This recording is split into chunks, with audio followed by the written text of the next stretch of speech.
Hello, everyone. Oh wow, I was watching the stream. The transition did not go quite the way you would think. It's not working.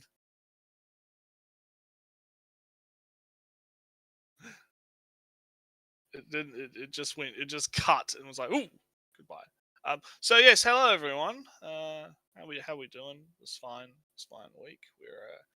We're gonna do covering our favorite anime of the year. Uh, Anime of the year. A woman reviewed it, right? And we were talking. Remember when we were talking about what do women want? What do women like? Let's wonder. Maybe they like gushing. Maybe they do. Maybe they don't. Maybe we'll find out. I guess this one YouTuber will be yeah. You're being quiet, are you? Oh. Naretsu? I'm being schizophrenic. Okay, I'm talking to myself. There I am. Is he there? Is he there? Has he Yeah, I arrived? Good am. boy. At least OBS says I am. Okay, well, I'll wait for chat A... confirmation. Tell me if I'm schizophrenic or not. There you go. I can make it wildly Ah, echo yeah, all the Sammy time. can hear you. Chat A... confirmation. Tell. But yeah, no, we're gonna cover that, and then we've got 2 weeks of anime to catch up on, Yeah. and we also have kind E3. of clean up of the game E3 show stuff. We're just gonna go through stuff that was announced and whether or not we think it's hype or mid. But before that, I figured I'd have a quick little chat about how your likes are no longer public, Ellie. No one can see your likes anymore. I don't It's care. such a shame. I'm not enough on the Twitter to care for whether or not my likes were public or not. See, I think Elon's problem is he has sycophants that are speaking into his ear and getting him to do really stupid shit, right? People like Ian Miles Chong, right, are like speaking into his ear because that's why what was it called communities or whatever, the thing where you could have like tweets that were like only for like certain people or Yeah, whatever on your circles feed. kind of thing. Circles, that's what it's called. Yeah, that got taken away specifically, and I know this because I remember seeing Ian Miles Chung tweet about it. He was bitching about it because he was like, "Oh, I can't see certain, I can't, I need to be able to see what people are saying about me, or some shit, right?" And so I think a lot of these dumb ideas spawn from Elon listening to really dumb people, and the likes thing is kind of one of them. I feel I because also feel it's Twitter is all big. If something isn't or to Elon's liking, it's gone. It's dead. Even though I mean Elon complained about bots forever, but the the bots ones are worse. but They're the so bots much weren't really a fucking worse. problem. But it's Elon, so every bot star is atting him. So it's annoying for the people who are famous, but it's not annoying for normal people. Well, no, because I don't even remember, because back in the day, you never got those nudes and bio fucking bots or And I fucking didn't like get other outright ones. scams as advertisements and whatnot. Yeah, well, but back to the likes of public thing. I'm really disappointed because it means that we can't like because the likes are public meme, which originated from like Riv Says Dusu and stuff, was specifically there's been a lot of gaslighting going on because a lot of these like dumb fuck lying pieces of shit keep being like, this is great for the lolicons or whatever. Oh, the people that like porn, they get they're gonna be loving this. It's like, no, the people that are gonna get saved by this are the people that are hypocrites that will go off about stuff, and then they'll have Oh, likes, and I they'll have rem- likes, they'll be liking the shit that they're going off about in their fucking thing, right? And so there's a lot of gaslighting about it, and I've just been enjoying the memes, right? Because Japanese Twitter is actually really mad about it because Japanese Twitter, supposedly the Japanese were using likes to find stuff. They would go onto people's likes to yeah, find it's a good things. to find fellow artists, Yeah, similar yeah, like styles, you'd go thanking to one people. artist. Yeah, you'd go to one artist, and you'd follow an artist, and then you'd go to their likes, and then you'd find like what they're liking, and then you'd be able to find stuff. But they've created like these new terms for people. So I am a Eero samurai, Ellie. An Eero Tell samurai. me. You wanna know why? You wanna know why I'm an Eero samurai, right? I'm an Eero samurai because I retweet all the lewds that hit my feed. I haven't seen any Japanese response really. I've not been Oh, on. there has been. It was trending in Japan for a while, Yeah. apparently. But I saw some people. I'd have to go dig them up, but I saw some people translate some tweets, and one of them was like, "We are now in the era of the Eero samurai, the ones that, the one, the what was it? It was like the era of ninjas is dead. The era of Eero samurai has begun. That's They a good will one. bring." But no, what I They wanted will to say bring is forth that a new era. I've seen the meme at the current days. You know, remember Miiverse? The Wii U. Oh yeah. I've seen that one. Yeah. Yeah, that's a fun Just, one. Everybody just makes the characters with yeah. yeah. Every character that Yeah. says yeah at some point is being a yeah button. Yeah. The idea is that yeah, you it's post good. that image below the thing that you like. Yeah, it's great. It's great. It's great.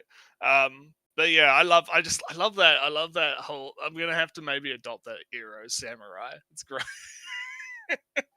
Because I've always retweeted all the. Because I mean, I'm Neritsy the perv, right? Like I'm retweeting all this. I don't just like things, right? I'm not just liking things and not retweeting them. Like I'm retweeting them all the time. You know, I wanna push that shit into people's feeds. But yeah. Why do I feel like Americans are Well, responsible for this? it is Elon Musk. It is Elon, so yeah. But I mean, it's kind of weird that he does that right after he supposedly allows porn on the site, even though like that was being come on now. Porn It's was not even already allowed on the allowing site. it. What do you? It's just putting some basic rule on it. Well, it's kind of like this weird thing where it was already allowed. It's almost like Discord kind of had a similar thing that happened when they didn't technically allow porn, but people just posted porn anyway, right? And did Yeah. R18 stuff anyway. And then they made it official where they were like, okay, we'll let you post we'll give you your R18 chat rooms or whatever, right? Or something like that. It feels like that kind of thing where it's like, in the end, nothing's actually changed, really. Yeah, I know Discord's soy, right? But in the end, nothing's actually changed. It's just kind of like, all right, thanks, Elon, I guess. Yeah. Business as usual. But anyway, we got a video to get to, don't Yeah, we? before we going enough all the talking way about, into the other stuff.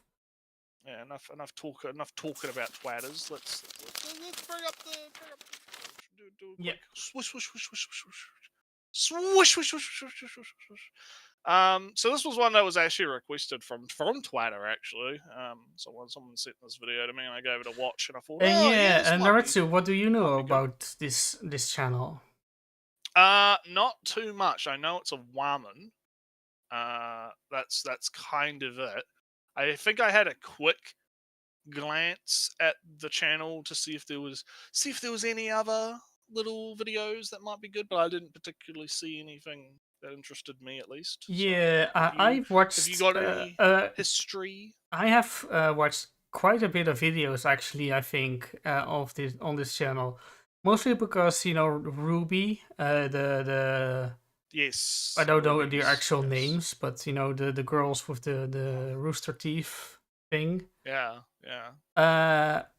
They kept popping up everywhere, so I kind of clicked on the first channel that said, "Hey, this is a review of the first season," and then the second season and the third, etc.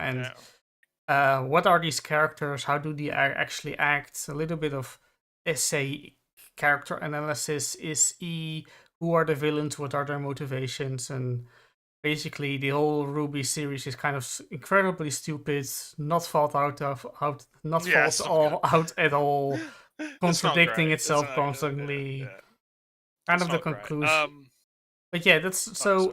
I am familiar with this channel in that sense, but Not really Well, anything else. this is gonna be interesting then, because we're gonna see what they have to say about gushing over magical girls. But of course, before we begin, we always have to do the good old fashioned go crack one out with the boys. Oh, I needed that. Oh, we truly are gushing over the magical girls. Yes, we are, Sammy. Yes, we are. All right, let's get into it.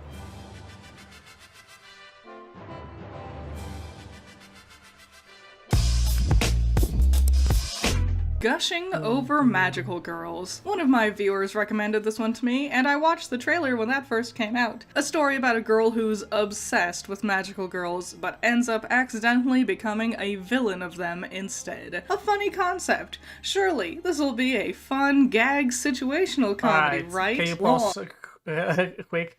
Another note, the stuttering and pausing of the video is not the fault of the YouTube video, it's the fault of OBS not being able to handle a couple of GIFs.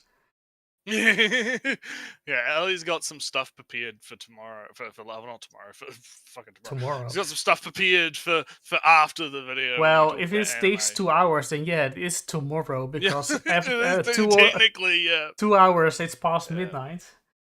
Alright, well, she hasn't made a point technically yet, so let's keep going. Avert your eyes! This is an ecchi show!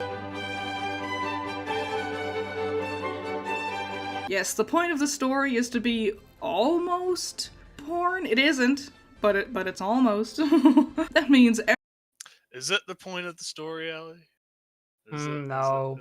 I appreciate it's not calling it porn or hentai right away. Which is a more common sentiment. Well, I guess, but I don't know. I don't like I'm getting that air of dismissiveness, Ellie. I'm getting that whiff. I'm getting a whiff of that. Oh, it hasn't committed. It's trying to. It's not porn, but it's trying to be porn. It's how dare the show, right? Yeah, how I mean, porn is still is an indictment in this tone, this case, but still I need a little bit more. Because this could play into audience expectations rather than author sentiments. All right, yeah. Let's see what she has to say. Every episode has various moments where the only point is to show off teenage girls' bodies in tantalizing ways. Obviously. Yes, it's the only point. No. It's the only. Only. I thought that was something. It took 2 seconds. No. But seriously though, like I don't like, first minute in, right? I don't like the dismissive irony, bro. And it's well established by now that that's something that I'm not a fan of, right?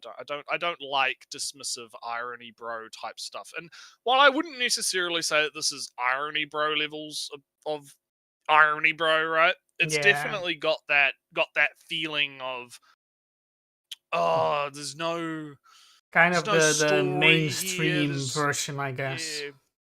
Yeah, kind of, right? It's just it only exists for to force the teenage girls into right. But that's I am not the target demographic for this show. I charged in blissfully unaware of the show's true nature. When did it all start to dawn on me? Well, let me lay out the bigger story for you. Okay, well, before she does that, how the fuck are these people not...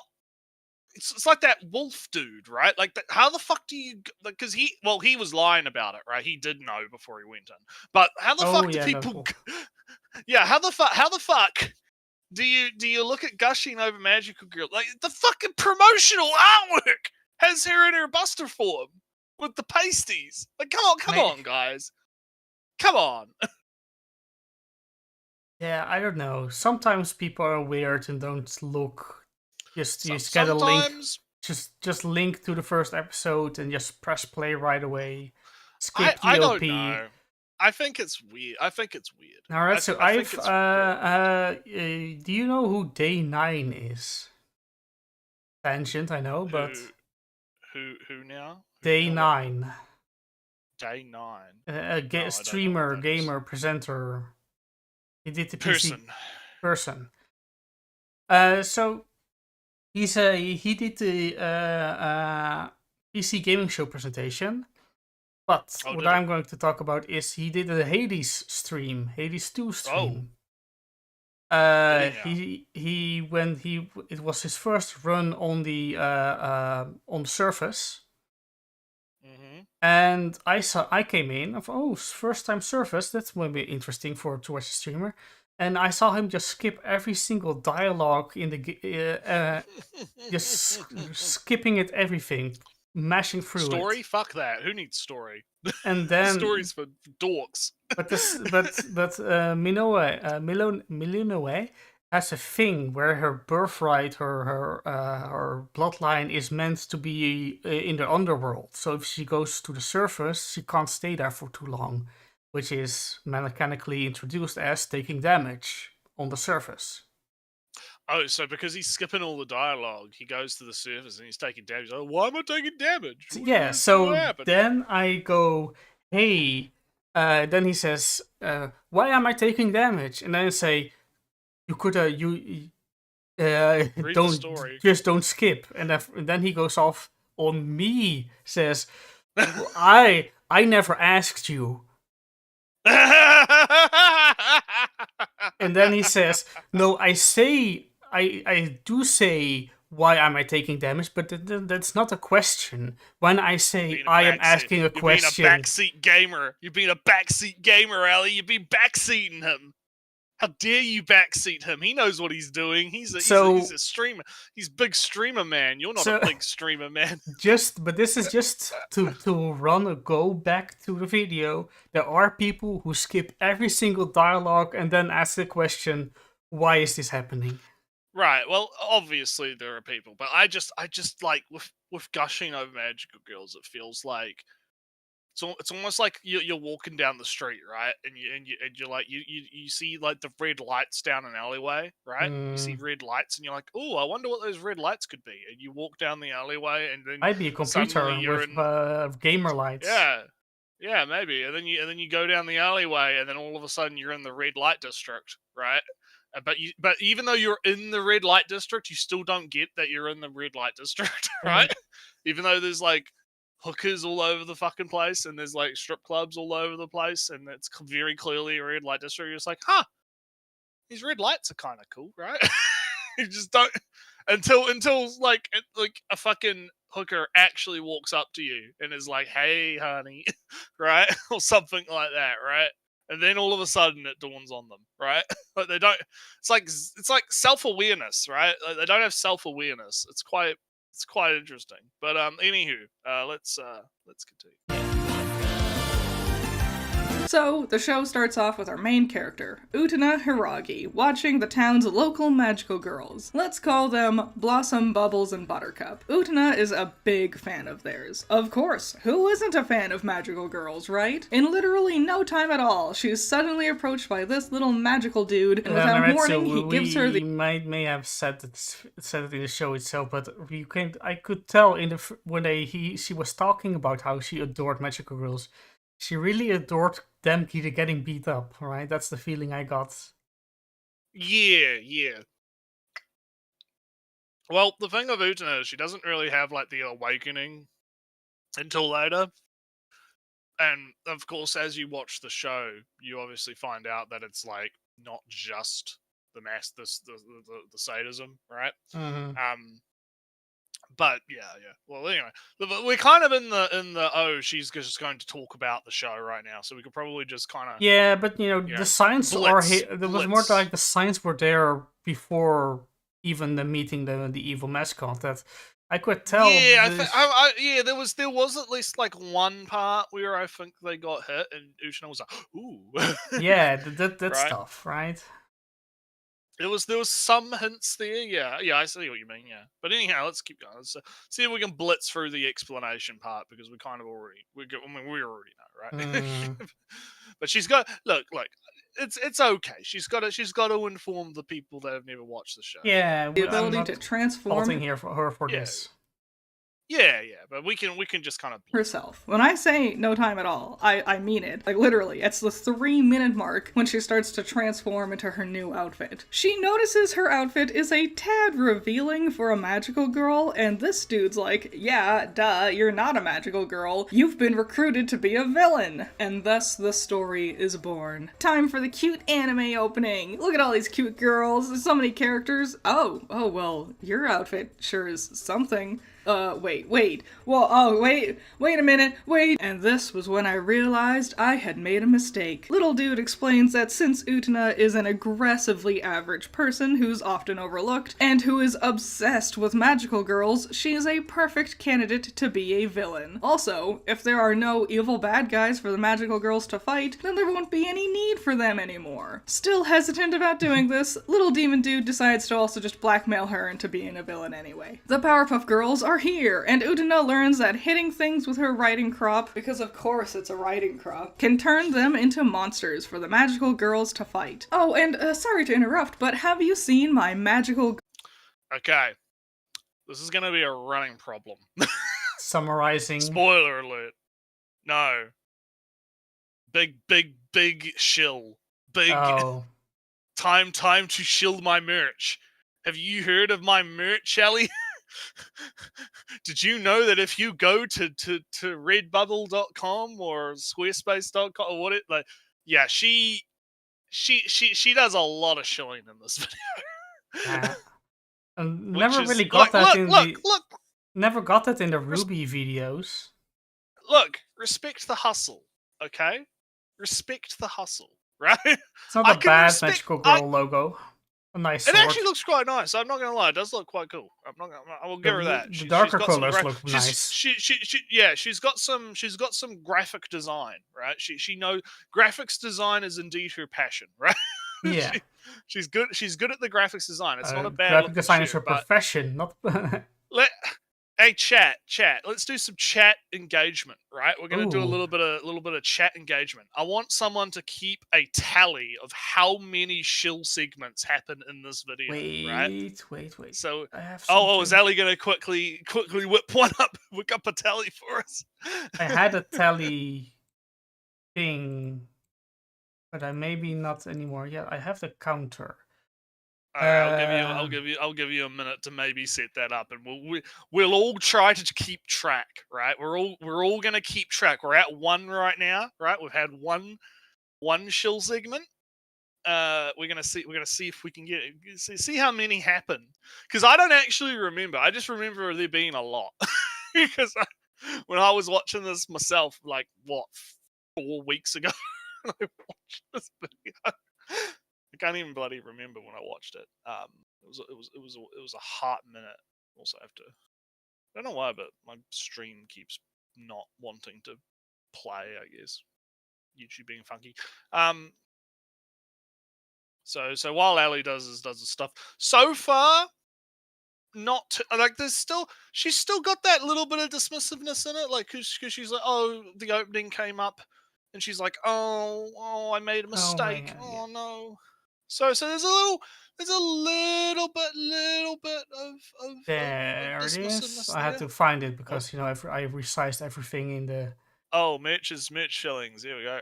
Well, we're at 1, so we'll have to. Yeah, I forgot the thing, so I'll just have to do it manually. Might have to change to make the text a bit smaller too, if it's in the paper. Like I said, because I did some resizing everywhere. This also got resized off the. So, all right, there we go. Right, reset the counter to 1. All right, there we go. Right, so we got 1. Right. Yeah. Let's see how many we get. Girl May merch? Yes, I got lots of options to celebrate magical girls. They're all as cheap as Teespring will allow me to make them too. Literally, I'm only making like 11 cents off of these. Teespring keeps the majority of the profits. But there's lots of different options and lots of different styles for you to choose from. So I hope if you're interested, you'll check out my Teespring. There's a link in the description below. Uh-oh, SpaghettiOs. Looks like Utena here is a bit of a sadist and actually might enjoy seeing the magical girls in such precarious positions. I will say this did get a crack out of me. Finish unlocked. I would like a different song because it's Super Smash Brothers are more about characters, not abilities. But that's me watching every single character reveal since ever. Pretty much. Alright, let's continue. The girls have a passive magical ability that makes them unrecognizable while transformed, so that's how none of the students recognize each other in and out of costume. Now that we've established our status quo, it's time for Utena to meet her other villainesses. Kiwi. Hi, what's your superpower? America. What? Kiwi fights the magical girls because she thinks she's the cutest and doesn't want them getting all the attention. Utena says she thinks Kiwi is really cute, so now, of course, Kiwi is super in love with Utena. A classic love triangle. I wouldn't say love, though. I don't know, it's a little bit. I mean, Kiwi wants to take her to the love hotel, so I guess you could say it's. Yeah, but I'm not really feeling some big affection. More of a big validation. Nah, I think there is. I think it's just Kiwi has her own way of showing it, right? It's probably not as extreme, right? As yeah. I don't know if it's love triangle levels, but it's. Yeah, I don't know. I'm getting spoiled by watching like 3 Yuri shows this season. Yeah, you're watching. Like, your perception is completely skewed because you've been Yurified. Hand holding is loose. Love hotels isn't. Yeah, exactly. Alright, let's continue. Am I right? That's not the only thing shaking up the system. Looks like Bubbles over here might also be a little too into getting Utena's BDSM treatment. Meanwhile, Buttercup is acting more and more aggressive than one might expect from a magical girl. Also, turns out the magical girls have their own little demon dude. This one's Valentine's Day flavored. Valentine over here acts more like a manager for the magical girls, kind of like their idols or something, setting up photo shoots and stuff. Time to add another new member to the villains team. This is Korisu, a little girl. Yup, that's the decision they've made for the show. Old. It's so old. I love how she just like completely let out how old she is. With that It's thing. so old. The Zoomies aren't even gonna know what that means.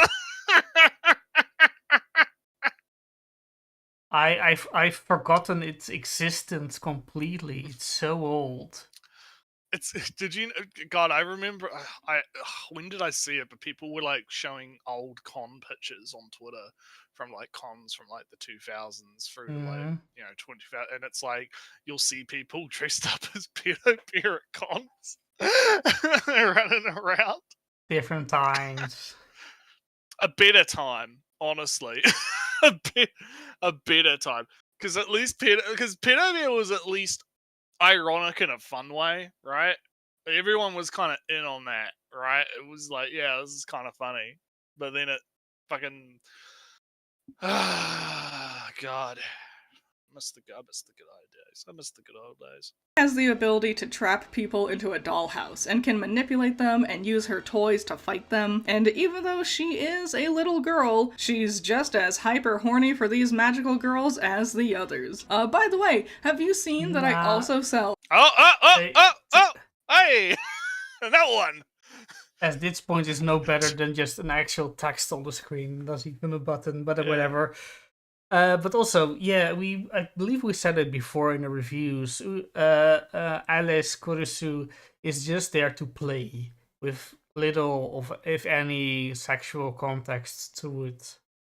Well, yeah, it's kind of like the play leads to some sexual context, but I think I've mentioned before when we were reviewing it, right, and when we talked about it, it's like a play on the innocence of children, but not necessarily being so innocent, right?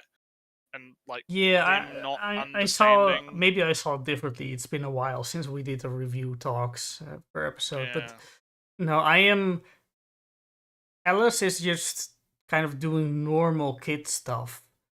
It's more of, but if you do it to a real person, it may If you appear. reframe it, yeah. If you reframe it for a different lens, it can come off as quite lewd. Yeah. One child pretending to be a baby and another child pretending to change a diaper because that's what you do with babies. That lacks any context besides the thing, oh, baby means changing diaper, giving bottle. Well, I don't know. I feel like there's a little bit there, but I don't.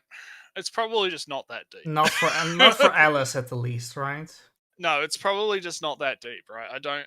Well, or for I don't necessarily think it. I think it's more Alice is used as a medium, right? Her ability is used as a medium to facilitate different things, rather than I don't think the author is necessarily thinking about like some deep philosophical meaning about the ideas of things. Like, that's just me kind of coming up with random bullshit, right? But let's see. Well, look, she's got stickers now, right? She got Isn't that great? Sticker time. Stickers? And I've been making stickers of all the magical girls I've covered across the last few years of Magical Girl May, including one of Utna. So if you really like the show, you can get a sticker of her. Are way bigger. Wow! I'll be updating my Teespring to include more characters that I haven't finished yet, so keep your eyes peeled if you're waiting for someone specific. And if you want to catch up on all those past Magical Girl May videos... How bigger are those breasts than there are in the big, show? Yeah, they're kind of big, a little bit bigger. There's a handy-dandy playlist for you, linked in the description and in the iCard. Torisu literally puts Kiwi into horny jail. I think that sentence sums up the show pretty good, actually. Korisu joins the team close to the halfway point of the story, which might surprise you given how brief my description of the show has been so far. That's because there's just really not that much to say, at least there's not that much to say. Ali looks at our like 3-hour fucking video. Well, to be fair, that was me stitching together. I was talking about it. Yeah, and apparently, I assume so that we're talking about but, much of the same things over various episodes. Yeah, kind of. But oh yeah, technically free. I'm gonna only count like merch because I mean when the video pauses, right? When the she's using the subscribe stuff as a censor thing. She's not like actually showing here. Like it's just she's just using that to cover the titties, right? That's fine. I'm not gonna count that. Like when I'm talking about shilling, we're talking about deliberate shilling.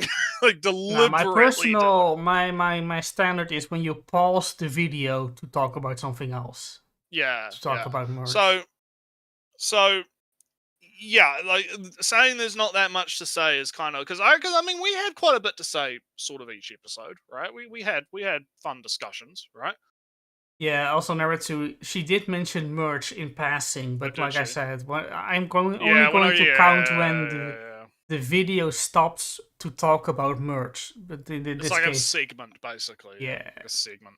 But anyways, plot-wise, each episode has 2 fights, if we can call them that, which I will admit, it's impressive they can have so much action in their shows and have it all be consistently well animated too. But because big chunks of screen time are dedicated to the fights, that means there's just not a lot of time for the development of the story or characters. The character with the most development so far has been Buttercup here. She starts out seeming like a proper ladylike magical girl, but as the episodes have progressed, it becomes more and more apparent that she's incredibly rude, mean-spirited, and always itching to pick a fight. But So, I don't agree with her here, because all the characters get developed. Well, except Azure. No, not Azure. What's her name? Magenta. Magenta don't get much development. She doesn't get a whole lot. Like she doesn't pick up. But the thing is, right, is it's like, do you really need all the characters to like? Does Alice fucking evolve? Not particularly. No. Like Alice and I guess it makes sense that Kiwi has a bit of development because Kiwi goes, she learns, oh no, I have to be smart in fights. Yeah, right? I have to restrain myself a bit at times. Well, maybe not restrain, but like, instead of just going in guns blazing and big fight, overwhelming strength, maybe be strategic, right? And she learns that through her interactions with Alice, and Alice really pushes that on her, right? So they form a little bit of a little bond, right? Little kingship, right? Utena, obviously, she gets, she gets her big power up, and she also kind of, That's a sort of purpose, a evolves a little goal, bit. a thing. Yeah, she gets a purpose. She gets like, this. She fills the role, right? Because she starts off all hesitant and I'm into this, but I don't really want to do this. And then she just kind of accepts it and becomes, I'm the dom now, right? And obviously, Azura has the entire development of her becoming the submissive and then understanding, how to use that. Don't just give up. That's not submissiveness. Yeah, don't just give up. I have to actually, do thing, right?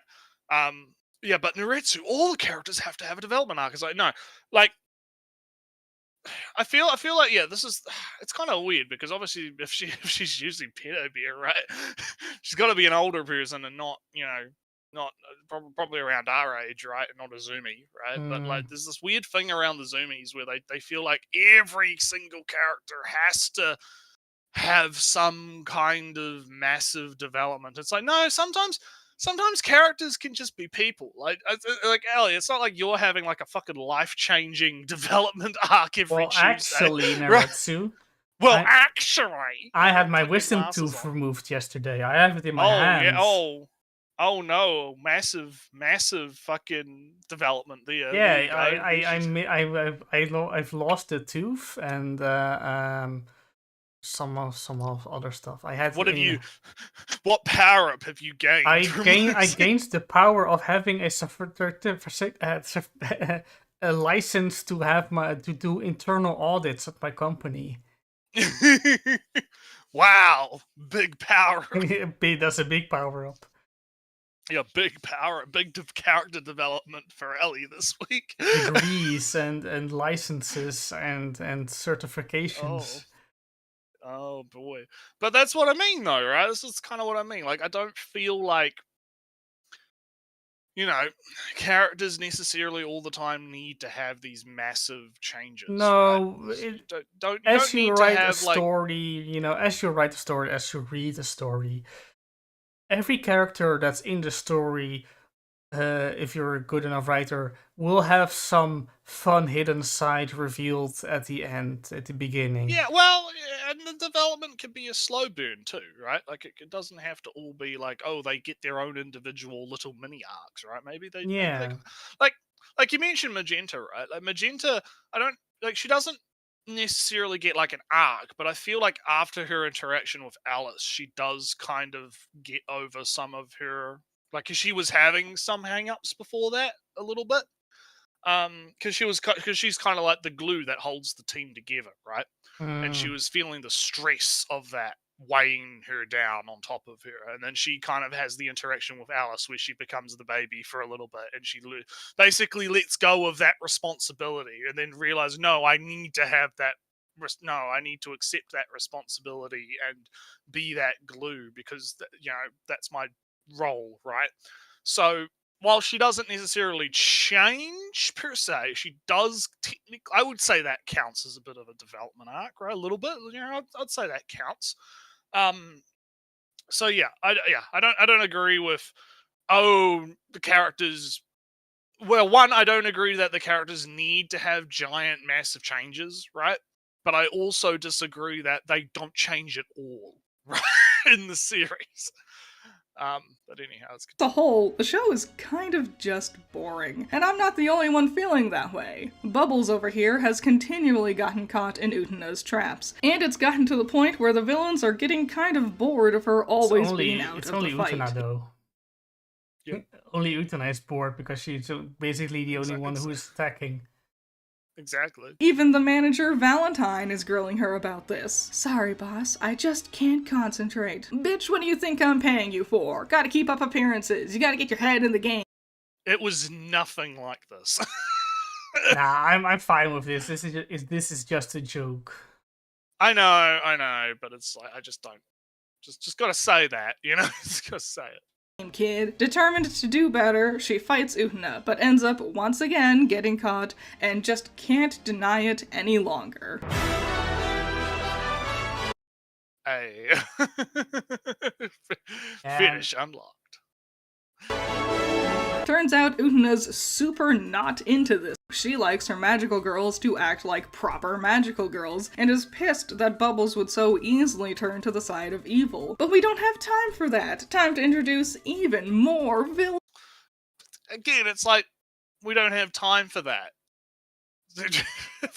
It all seems pretty well paced though. At the moment where you know, Utena's gang and the Magical Girls gang have fought on each other a bit, and there's nothing real going on between, you know, they fight. They kind of separate. They separate for a bit because they kind of go on a training arc, right? And then there's now is the time. While the Magical Girls have their training arc, let's do some Civil War kind of deal. Yeah, let's introduce the new characters, right? The other cast of characters, right? Yeah. Like, I feel like she's just not being charitable, right? Like, that's kind of my problem. Is it feels very. It gives an impression of the show that's kind of rushing or something. Yeah, when it's not really that rushed at all. Like it's like you said, it's actually pretty well paced when you actually watch it, right? But I feel like she's kind of not being. She's just not being charitable enough to the show, and maybe that's because of the dismissive attitude around the sexual content, maybe, or something like that. That's causing that's kind of seeping through into other criticisms, I guess. Right? Yeah, I don't know. Possibly. Yeah, possibly. I don't know either, but yeah, let's keep going. We'll see how it goes. We're about halfway through, so. Villains: Loco, Shark Girl, Nun Lady, and Big Boss. They're like actually evil villains and want to actually die. Well, actually, Samuel makes a good point. That scene is like one of the bigger developmental scenes in the show. It establishes Utena's dynamic with Azura, right? And it also kind of is a moment for kind of Utena to realize, okay, this is what I want to do. This is what I'm doing, right? I don't want to break the girls. I want them to become stronger through me, right? So. To overcome. I want them to smash upon the rocks. That is me. Yeah, pretty much. Yeah. So there's again when she's like, oh, but the no development. No development though. No one changes, Ellie. No one changes at all. It never happens. Yeah. It's silly. Dominate the world. They're not happy with how Little Dude and the Horny Squad have handled their villainous activities, so they decide they're just gonna go do their own thing and dominate the world on their own. Nun Lady dives in to fight, and, it seems like it's actually going to be a real fight. No instantly getting caught in horny traps, an actual magical girl battle. I like 'em big. I like 'em chunky. No! Foiled again! The Horny Squad managed to. It was a real fight, though. It was a real fight, though. What do you mean? What do you mean a real fight? Because there was sex involved at the end. I don't know. It was a fight. This is remember I was just talking about this whole dismissive attitude, right? Oh, a real quote unquote fight, right? Well, what do you mean a real fight? What constitutes a real fight here, right? Like, as she mentions, no getting caught in sexy traps or whatever, but that's how they fight. That's how Utena fucking fights. She fights with the sexy traps. That's how Gigantes fights. That's how they fight. What do you mean? What do you mean real fight? So that's kind of what I mean by this dismissive attitude, right? It feels like she's got a preconception, right? Because it's lewd, right? And apparently lewd is bad, I guess, right? Apparently lewd is bad, and so that means that if there's a fight that's lewd, then it's not a real fight, right? Because real fights don't have lewd in them, Ellie. It's never sexual tension. Only pink colored beams and yellow blasts. Probably gets her ideas from Sailor Moon, maybe. But anyhow, it's Oh, hey, David, how you doing? That's good. escape and have newfound determination to crush the 4 villain generals. Loco goes out to fight the horned dogs, but Utena's too banged up from the escape before, so it's just Kiwi and Korisu. Loco explains she wants to dominate the world so she can be the #1 pop idol.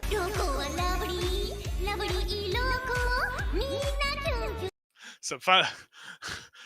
I don't know if because this was one of the funny things that happened. So they uploaded this song, right? Yeah. Loco's song, and it got like 1 million something views.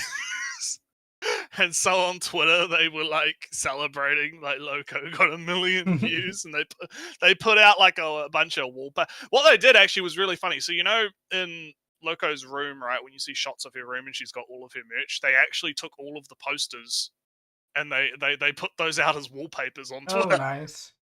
So you can have like the actual posters from the show as your wallpaper, or you can print them out as actual posters or whatever. Are they posters of herself as a future Yeah, idol? they're posters of herself. Yeah, because she had all that merch of herself in her room in the magical girl realm.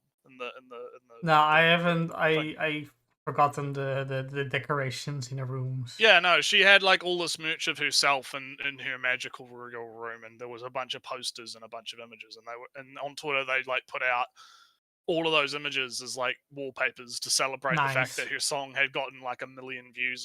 It was a lot. It actually people really thought it was great. So fun little factoid. Yeah. Also, David, don't worry. Just rewatch the stream like 5 times. Get those views up. Yeah. It'll be fun. But anyways. Honey, that wasn't even the melody, sweetie. She doesn't even know it's not the melody. Can I try something else, sweetie? No, baby, you can't sing. This is not. But you know what? It happens. This is a real fight. This is an actual fight that I wanted. There's no fetish. Oh, it's only a real fight when there's no fetish. Yeah, I paused a bit prematurely there. I did a bit of a pre-jack. there. But as I was like, again, it's this real fight. Can't have sex in my fight. Oh. Thing, no clothes getting ripped off, nothing. It's an actual fight. It's short, but it's here. Of course, though, while that one fight is horny-free, the show goes right back to it afterwards. And can I say... And how is that a bad thing? Why is that a bad thing? I wonder what she's going to say about this obvious signaled bad thing in the show. Yeah, okay, yeah. I'm sorry. I'll... That I also have... Manually updating. Free! We're free for free. Are you gonna find out what she has to say about this scene, I Ellie? hope so, because it's kind of interesting. Obvious, the bad side of just... Yeah, bad thing. Yeah, bad thing happen. Yeah, bad thing happen. Let's see what she has to say about their t-shirts. Other kinds of merch at my store, not just magical girl themed things. Here's a couple of my favorites. Wow, isn't this one cool? I'm really proud of this one. There's a link in the description to my Teespring in case you want to see any of the things I have to offer. Loco and Sharky team up to fight... Nope. Nope. If you You're want never to talk gonna know about what her opinions are on it, Ellie. Also, look, see, there are the posters. Hey, that's all right. I missed them. I've watched. I just ignored them. The semi-racist term of East Indies blindness. Do you know that term? A little bit, yeah. But anyway, no. So you're never gonna know what her opinions on that scene were, Ellie, because merch is more important than. See, if you wanted to be super shallow, you could say, "Oh, they showed sex being bad, therefore show is bad with sex." But if you are, if you're a little bit less shallow, you could say, "Hey, look, the show acknowledges, there is bad sex." Yeah, it's to show like the contrast, right, between how Utena goes about doing the sexual stuff versus what's her name, Enorma. No, Enorma is the nun. No, Gigante. She's Gigante. Whatever. I don't fucking remember names. I'm dyslexic. Lord Enorme and Sister Gigante. Yeah, okay, you're right. So anyway, yeah, it showcases the difference in approach, right, and how it's used, right, and it is shown as as being a bad thing. So yeah, that is something interesting to talk about, but of course we're not going to talk about that because one, we have to show we we have to show the merch. Also, Oh, I see. hang on, Don't worry, 650 dislike fetish, but have a short I slutty bunny on it. Yeah.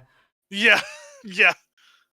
I have to switch to live chat. I keep forgetting to do that because YouTube fucking God, fucking YouTube. But anyway, yeah. So let's continue. Like the Horny Squad. Loco can shoot flaming musical notes with her voice, and Sharky can control things caught in her shadow. The Horn Squad's able to lock up Sharky, and then there's shenanigans that involve Loco getting naked for no real particular reason. Anyways, No. It's to show the contrast, my girl. Because you just had, Enorme, right? Shaming her for being naked. Abuse, shame, humiliation, whip, pain, bad, Utana, empowering, sing better. Strip who you true are self. and become yourself instead of become better. Yes, not shame, embarrassment, but not shame, right? It's called contrast, right? Contrast, cool. We like contrast. Contrast is interesting.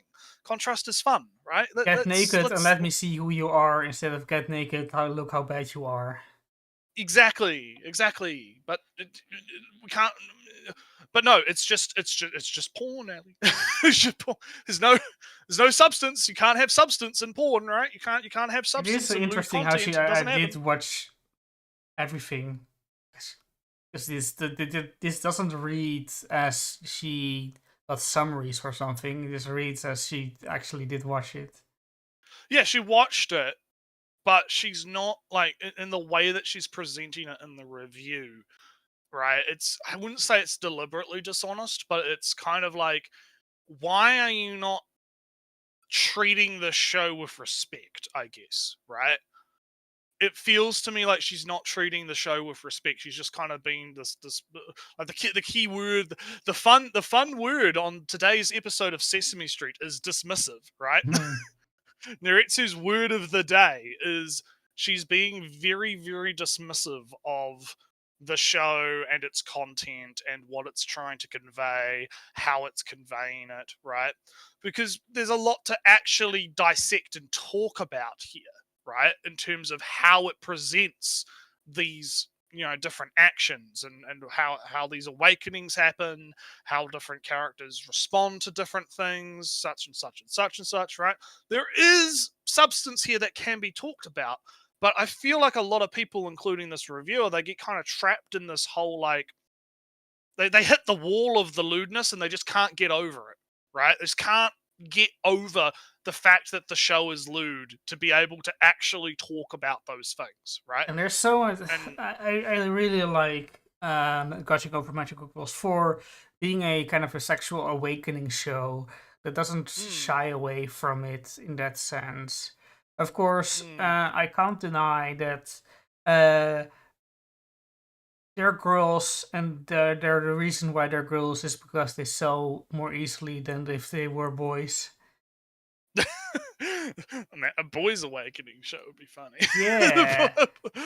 Boys' sexual awakening show would be interesting. But magical girls sell more than magical boys, therefore it's the magical girls, and they are put into slightly more sexual situations than another necessary. interesting thing that I don't know if you noticed this in the show, right? But where are the men? Yeah, there's no men in this world. There's no men in this world. There's literally, like, anytime even the children, right? It's all girls, right? There's usually one maybe boy in the park. Maybe when Magenta was getting naked, there might be one boy there, but yeah, I don't even remember. But that's also some that type of Nichijou, Cookie K. the slice of life without any But voice. it's like the world being portrayed in Gushing Over Magical Girls, right? It's clearly focusing on that feminine. I don't necessarily think it's due to the cynical idea of the magical girls sell more, right? Or the girls sell more, which is, that's a true statement, but you know how I feel about cynical bullshit. I don't necessarily think of that. I think it's more like the author is utilizing, the feminine side of things in order to, because I guess it's hard because we're both men. We'd have to talk to again, need women to talk to on the show about these kinds of things. Be very interesting. But yeah, no. So David says it's all about respect. True critique understands why people like some things that they might not like. Morons think people are stupid for liking something that she personally doesn't like. Yeah, exactly. Like I tend to like, I'll meme and I'll joke about certain things, right? But I do, at the end of the day, I'll be like, might not be for me, but if you like it, you like it. Yeah, and it's fine. I do it for a true sexually awakening show. Voice would be necessary, so it's not a Well, yeah, if we're gonna do it in like a realistic sense, right? well, not even in an unrealistic sense. I would think that if you're talking about sex and desire in that sense, having some voice, some male sex there would be kind of necessary for in that sense. But if you go a little bit more general, then I guess female only is good enough. All right, let's keep going. Once she's naked, she starts to sing actually really good now, and the other girls all think her singing's great, so everyone's friends now, I guess? Funny enough, during all this time, the real magical girls were all off training on a mountain. Bubbles took what Utna said to heart and is trying to get stronger. But Wait, is that development I see, Ellie? No, just a training arc. That's not development. Oh, no, yeah. But because they're all so busy with that, the only ones actually fighting the monsters attacking the town are the horny squad. I love she just skips a whole bunch of shit as well. Like them going this way because there is an attack. Yeah, like the attack happens like later, right? Yeah. Of villains who want to stop the big boss's plans of world domination. So, Utna goes to fight the big boss while Sharky, Loco, and Korisu fight the monsters, and Kiwi fights Nun Lady. Time for Kiwi to reveal her super secret powerful technique. Cat! I guess? Because we all know, guns are weaker than cats. She's able to beat Nun Lady, but looks like the others are in over their heads, until... Summary. Well, look who finally decided to show up again. Looks like all that off-screen training has paid off. Bubbles has evolved into a new, much more powerful form. But she's not the only one. Udna, bored by Big Boss's plans for world domination, unlocks her own new form and she beats Big Boss. Though it's revealed afterwards while the horny squad are celebrating, that little demon dude might be a tad more in control of things than he might let on. Well, we beat the bad guys, so that means the show's over, right? Well, actually, there's still 2 episodes left. I'll make it quick. The Horny Squad take over the villain's lair. Beach episode, horny shenanigans. Yeah, just nothing happens, Ellie. Nothing. I wish this was more than a summary, because there's plenty of reviewy stuff to say about themes and plots and whatever and all that stuff. Yeah, it's like I said, there's a lot of substance that you can talk about. She just isn't talking about it. It's so much summary. It's so much Mother's Basement style. Oh, I'm just going to badly explain what happens in the show rather than actually talk about the show, right? And I feel like that's a problem with a lot of reviewers, is they try to be a stand-in for actually watching the show, and I think that's a bit of a problem, right? Because if you were someone that hadn't watched Gushing Over Magical Girls and you watch this review, you're going to get like a completely different experience than if you actually just watched the show itself, right? Yeah. So I something came to mind, and it's a little bit related. In Disco Elysium, right? Fantastic writing. our protagonist Harry is standing on some road and he's doing some mental astral projection somewhere else, and there is a story about how there was a road that got bombarded, holes in the road, and it gets fixed later. You can make it a summary of factual events and all that whatnot, but the writing is so good. It does something different. It says children's played in the crater, then the holes were filled with money, and it became a trade flowed through. You know, the phrase "it was filled by money" is not a literal phrase. It was the needs of money, were more important than the children having somewhere to play. Money overtook the place where children played, and now it's for trade, not for fun. And Right. that's of course, and a small sentence like "filled by money" says way more than any summary. I mean, you could. In similar words. They brought the land the playground was on and put a shopping mall on it, right? You know? Yeah, filled with money says so much more than just summarizing the events. Right. All right, let's keep going. So guys, we did it. We've actually done it. We watched porn for the plot. Oh, yay. I'm so dismissive. I'm not really sure what to say about gushing over magical girls. I guess I can definitively say that everyone's designs are very cute, and the animation quality was surprisingly high and consistent all throughout. I've seen lots of shows that have dips in quality during the middle episodes, but this one was always playing at 100%. And while the majority of the combat was focused on doing something horny, towards the end there, we got some real battles between the villains and our horny squad, and those fights were actually kind of interesting. The development of the characters is minimal, but there is something there. Oh, but so there wasn't, but there is. I'm not really getting anything out of this review at the moment. No, I mean, that's the problem, right? It's like, because now she's actually doing reviewer stuff, but it's not. You're not going to talk about like the actual substance or anything. You're not going to talk about the sexual awakening angle. You're not going to talk about the themes and the parodies and whatnot. No.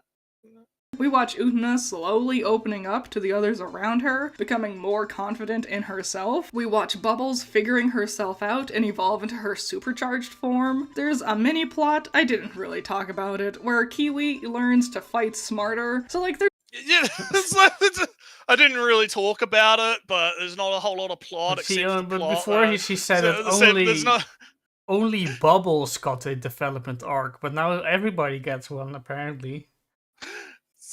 Fucking hell.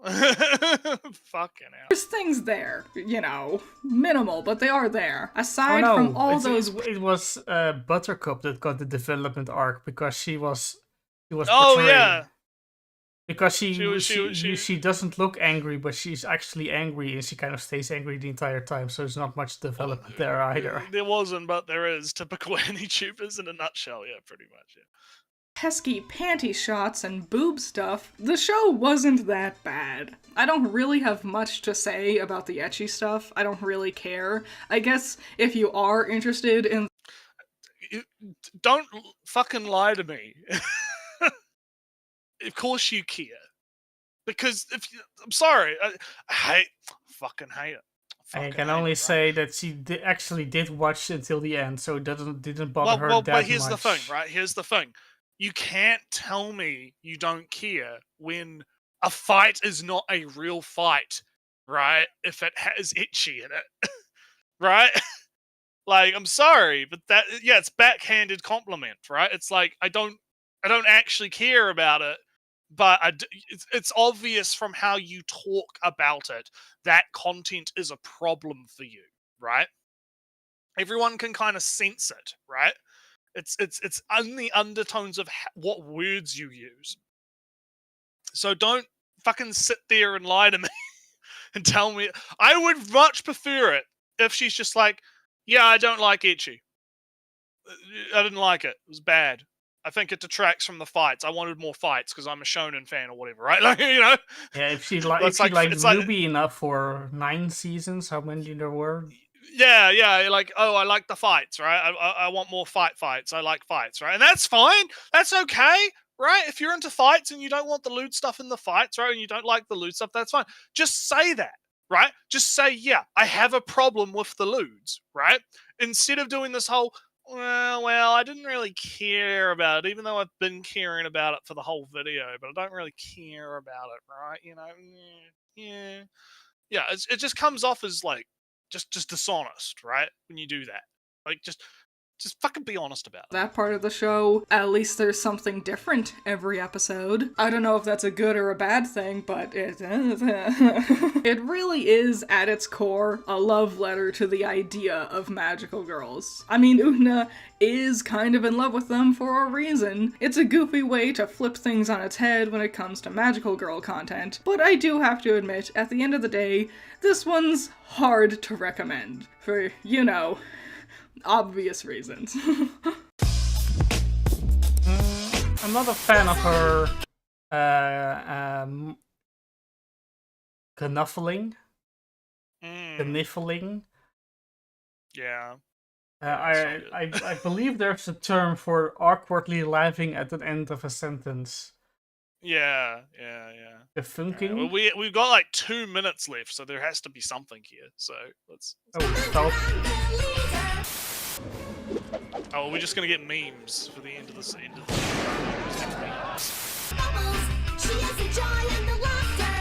You're my friend now. We're having soft tacos later. Isn't it funny? It kind of relies My on leadership me. and your skills. I believe we have everything we need. Shout out to my $10 patrons. You're all This How also the kind of how the fuck do relies. we- This relies on me knowing the English lyrics to Powerpuff Girls, which I don't. Also, how the fuck do we still have a minute left? Skim through. If it's just Patreon lists, then it's not. Patreon. Oh yeah, it's just Patreon. Oh yeah, Patreon. Ah, yeah. that's the end. All right, only 3. I thought it was more than 3. It felt like more than 3 when I watched it originally. So I don't know what was going on. Maybe you were confused more. There were more shorts at various moments. Maybe. But no, yeah. So I see there's your Ruby video. Oh yeah, I watched like all of these reviews with kind of ruined So them. that was not good. That was not great. Not a great video. I think that the criticism comes more like, obviously, like the dismissiveness of it I've already kind of gone over, but I feel like the more of the criticism is it's a bad review. It's just a bad review. Yeah, it's not because there's too much summary, right? There's too much summary, not enough actual critique, right, of the actual show. Also Doesn't convey inconsistent, what it wants. contradictory. Right. Like only yellow girl, only Sulfur goes through character development. Yeah. But also Kiwi does. Yeah, exactly. So it's like there's contradictory statements. There's not enough actual talking about the themes, I guess, right? The themes, The right? plot, It's actually. not enough talking about but whether or not those themes are well executed, whether or not the story does a good job at conveying what it's trying to convey. You know, not enough talk about, you know, the technical aspects of it, right? I feel like that's, you know, if I wanted a summary, right, I just read a summary, right? I don't want to watch a 15-minute video to get a summary of a show that I can just watch, right? not even that well of a summary. It's just skimming over. And apparently, yeah, she did watch the entire thing. She knows that all of these characters went through some arc or some development, but oh yeah, they did that, but it was small. That's the conclusion on that whole thing. Yeah, exactly. I guess that kind of sums up the video then. It really is. It's just a bad review. Yeah. And I kind of wanted to cover it. And I kind of wanted to cover it because it was a bad review, right? Because I'd watched the whole thing like a few weeks ago. And also because it's easy and we've got a lot more to talk about today. So I think it would be a good one to just kind of blitz. but it's it's a good case study on what a bad review looks like. That's not, because even though there's not a lot of moralizing in here, it's less moralizing. It's more just being dismissive, right? Yeah. The problems are not from, oh, this person's just being a moralist. It's from the actual review structure itself is bad, right? So, and that's good to kind of highlight and talk about, right? In terms Yeah, of critical I'm critique. reminded of Mother's Basement in a slightly Yeah, different sense. it's very reminiscent of Mother's Basement. Well, in the because sense Mother's that, Basement does that too. when Mother's Basement has a problem with something, he will go into detail in how the themes and the plot and the characters are acting and doing and behaving weirdly or contrary and all that stuff. But when he likes something, he'll just summarize every moment of every scene. And this case, it's she didn't summarize every moment of every scene, but she also didn't really explain what her problems were. Because what were her problems actually? I don't even know. There was sex in the fights. Yeah, but stupid itchy getting in the way of my fights, But she never really articulated what was wrong with this show. She just was kind of, like you said, dismissive in her attitude, but never really said but why or is how. She being dismissive? Yeah, why are you being dismissive about it? That's the question, right? I mean, we'll go get to gaming stuff, and I'll tell you why I'm dismissive of certain things, because it doesn't appeal to me in some way. But yeah, that's kind of my my not review, my how would you say, Naretsu? My conclusion of this. Yes. So Naretsu, do you want to do gaming first, or? I'm probably gonna grab another drink. I got a little bit of my drink left, but I might grab some water and take a little break, and then let's do gaming. Let's just switch it up. Let's switch it up, and we'll do gaming first. But so I will be right back. I'll be right back. And I'll switch over to from reviewing the Magic to reviewing the E3. Oh, apparently the transition doesn't work right now. That's fine. All right. This is the first time I'll actually use this site. But apparently Games Recap 2024 is recapping every single trailer, every single game that's been showed by Time, in this case, by Ubisoft being the last, and then it's PC Gaming Show, yeah. So, I know we said 2 weeks ago that we didn't have the time because it was too late or too early to watch all of them. I lied to myself. I did actually watch all of these, almost all of these, even the ones that were very unwise and unhealthy to do so, having only like 3 hours of sleep and stuff.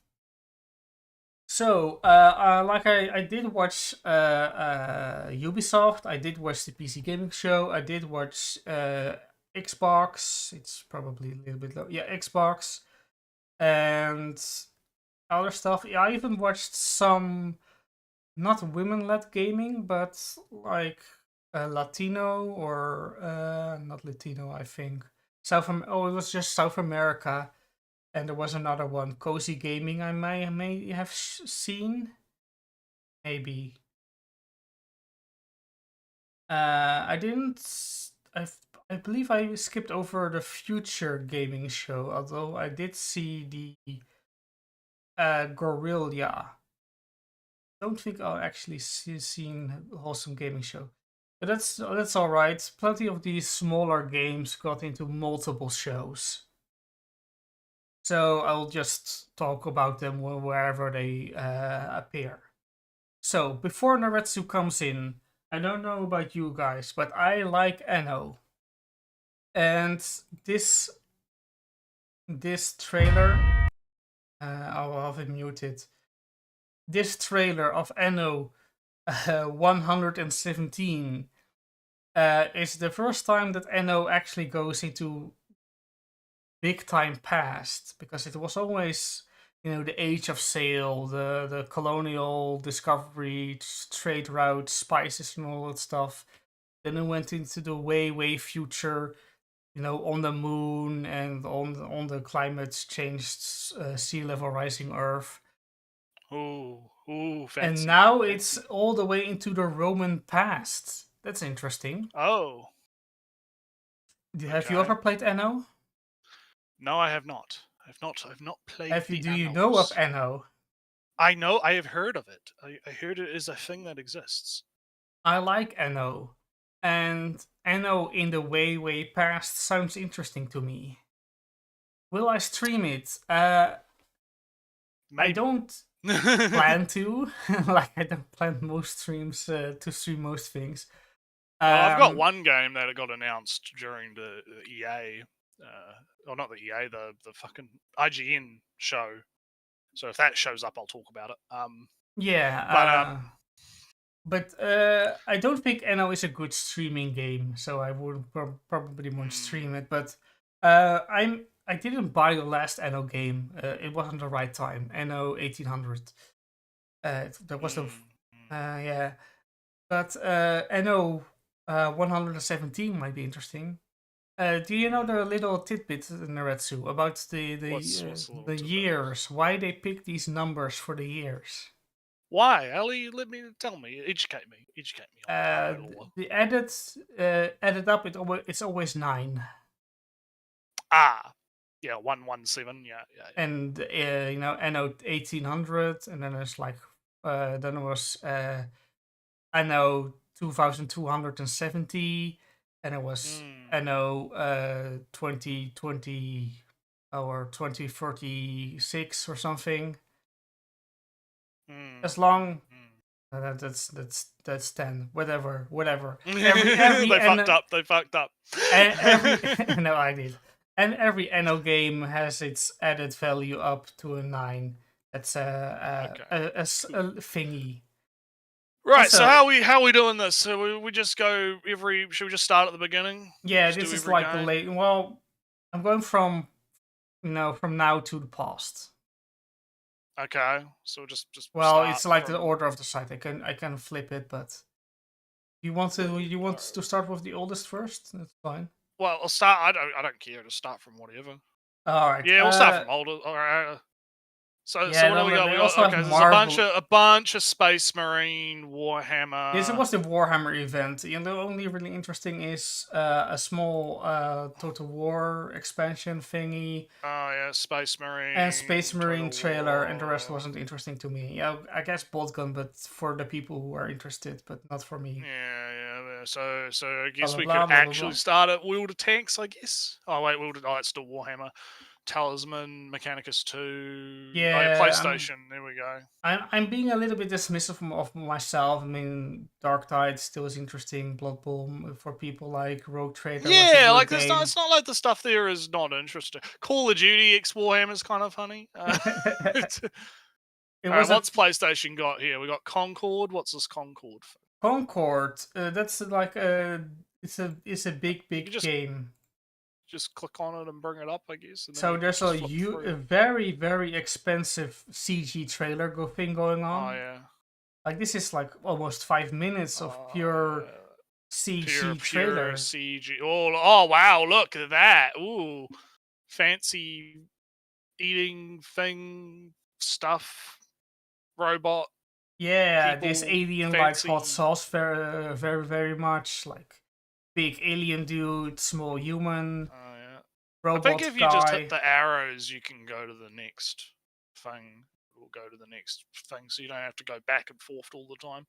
Well, this is like all the trailers. It goes to okay, it doesn't work like that. Okay, because it goes to Warhammer shit. Now I'm at the crew. Never mind. This is not working. It's in some random ass order. Yeah, don't worry about it. Concord, but the gameplay is like is a little bit Overwatch-y. So it's one of those 5v5 hero shooter. Right.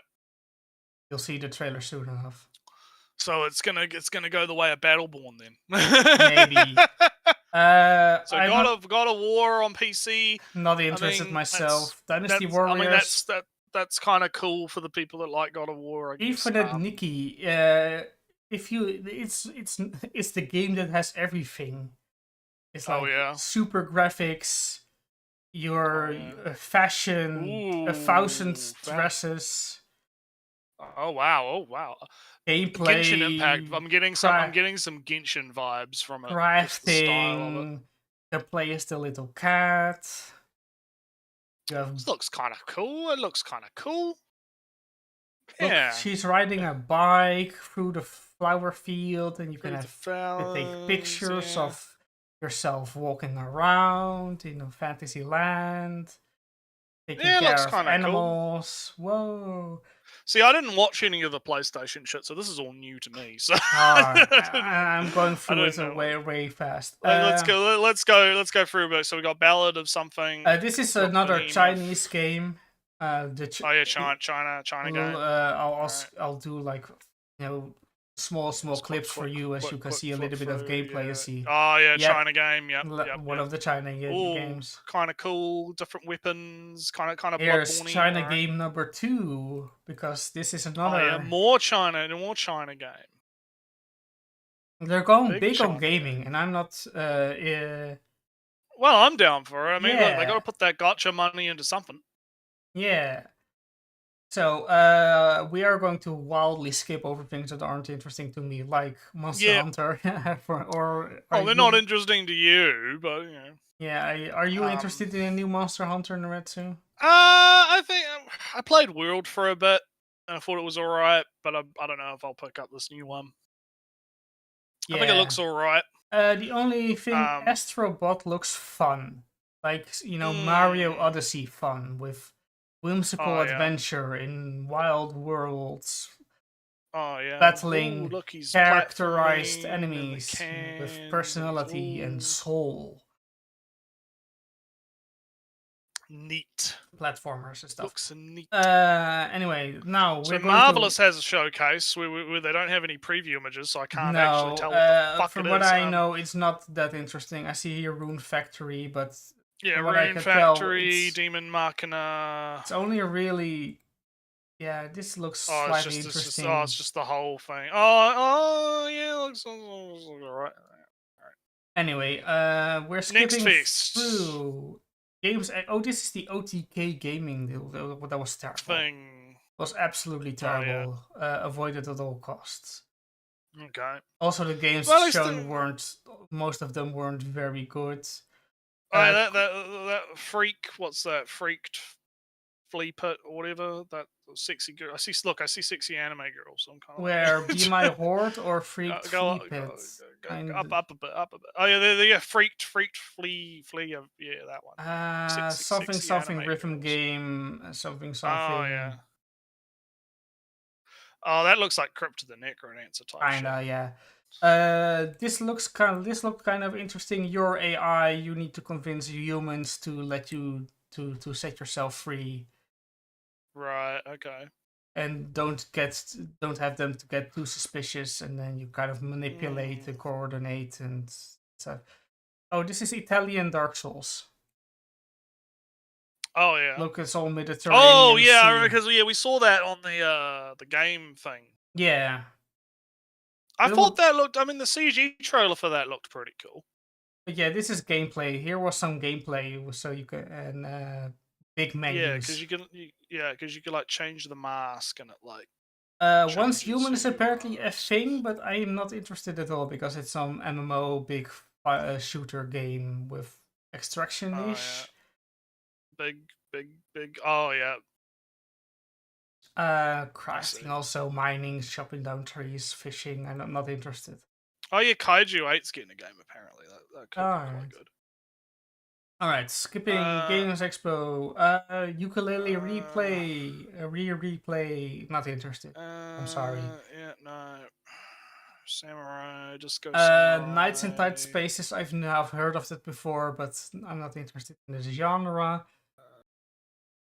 Ooh, I should pay attention to the chat, but it's on a different screen. It's hard to keep track.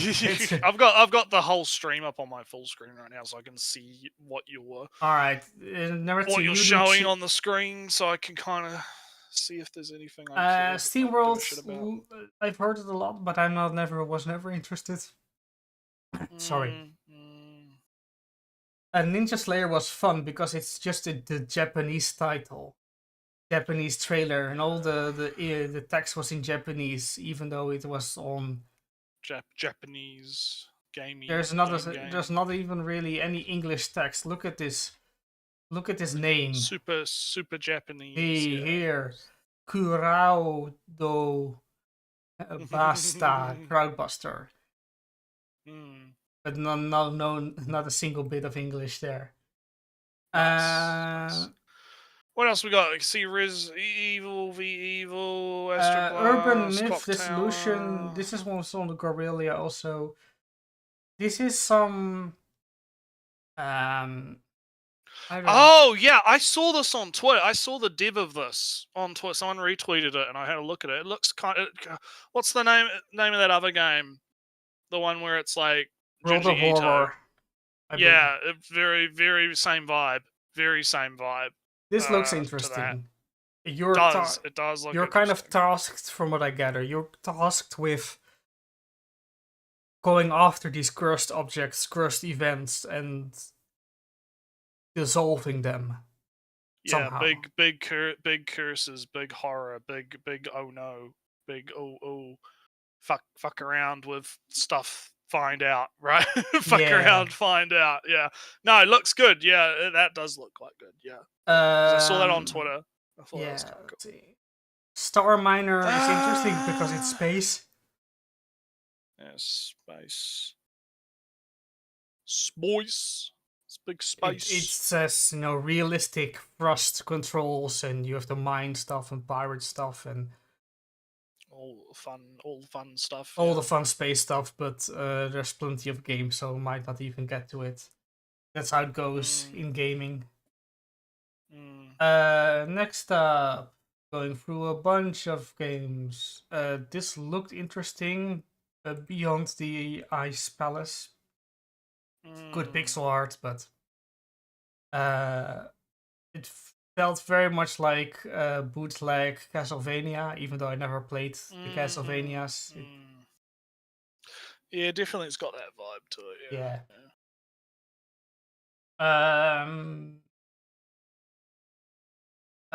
This almost feels rude to go skip through all these. Well, a lot of these don't like grab me too much. This is like some office guy is doing some speed run thing. I thought there was some gameplay, but might not be here, fortunately.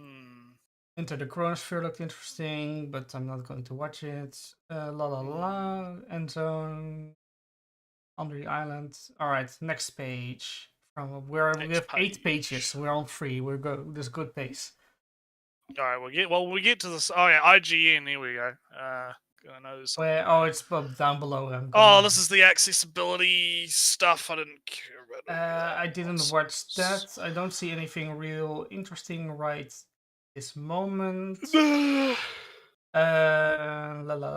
Demon School. That was like, it's been in these in these events for 3 years now. It feels like. Yeah. Have you heard of the name before? Isn't that the one that's like Persona but adults? Yeah. There's like 5 different games that are like, no, it's Persona, it's all but it's all this game. That's the thing. Nah, look, it's been this game the entire time. That's you want to know what the real hype game is? Matchbox Driving Adventures. Let's go. Where is it? Is it on the screen? Oh, here. Yeah, Matchbox. I'm memeing. Matchbox Driving Adventures. Yeah. Now that's video game. All right. Because I'm on the controls. Demon Spores looks like those mobile games where you. Oh yeah, you have to like fight against the spore. Yeah, this is more of a real game, kind of styled after those out of the spores, mushrooms that can find food and then grow tendrils everywhere. But anyway. Alright. looks Right. kind of cool. Power Wash Simulator still exists. That's fine. The Thing Yeah, the apparently has a game. Thing. Hello. Yeah. Skopje. Hunter x Hunter. Get your tentacles off my waifu. Frenzy. But you're playing apparently as ponies. Oh god, that looks so Here, bad. you're playing as actual My Little Ponies bootleg.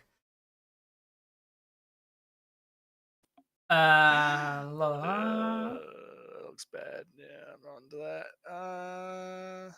Continuing on. G.I. Joe. Oh, here's another PlayStation. The Lego Horizon. Oh yeah, Lego. Yeah. AstroTurf Zero Dawn. Yeah. I think I remember seeing that also shown off. Yeah, it was on the PlayStation, but I didn't see the thing there. No. Otherwise, I would clicked on it there. Oh yeah, it's Lego. Man, it's such an AstroTurf fucking title, man. I really the talk on in the back alleys in Red 2 is that it's Horizon was the pet project of the previous CEO of PlayStation. Oh yeah. So the CEO really liked liked Horizon and really liked live service games. And now now that guy is fired or was left, and now now we're getting into the stuff because we watched the Summer Games Fest. Oh so yeah, the Summer Games stuff that we. So this was like leaked like a couple of days before, the Civilization.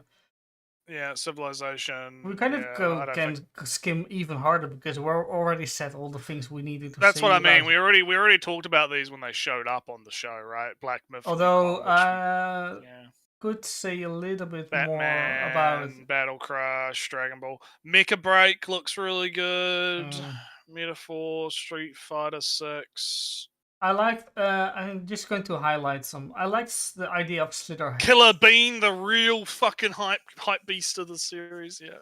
And Slitherhead looks like a fun game, and I'm very interested. Yeah, Slitherhead looks pretty good. Yeah, that looks quite fun. Zombie U 2. Here's the Spanish Dark Souls again. Dark Souls again. I didn't really. I've forgotten or ignored it. This is also from a Stanley. Oh, that was wasn't that the one that was like the hyper realistic panic attack? Yeah, it was. Yeah. Yeah. Warrior in the tea shop, and people were memeing about it on Twitter because it's like, oh yeah, another game where or another thing where a character has hyper realistic panic attack. Oh, boy. So innovative. Like, I mean, it doesn't look bad though, right? Like, it does. Like, that's the thing. I feel a lot of people like they get too lost in the sauce, right? They get too lost in the cynicalness of everything. Like, I don't know. It looks kind of comfy, I guess, right? It looks. It's fine. It's a fun idea of have a comfy game with a main character that absolutely is not able to be comfy.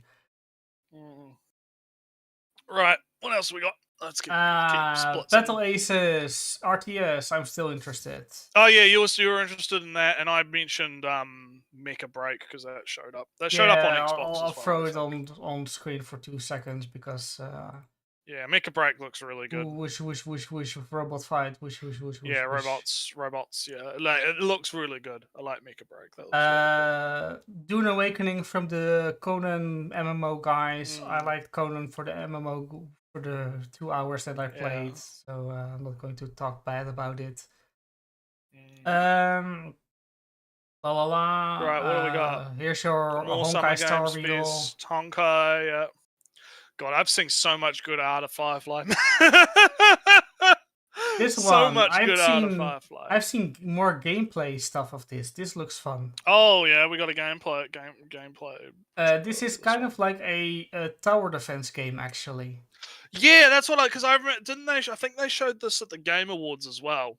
They had a trailer for it at the Game Awards. Yeah, but it was only like for It was only like it was a very short one, yeah. But it's like.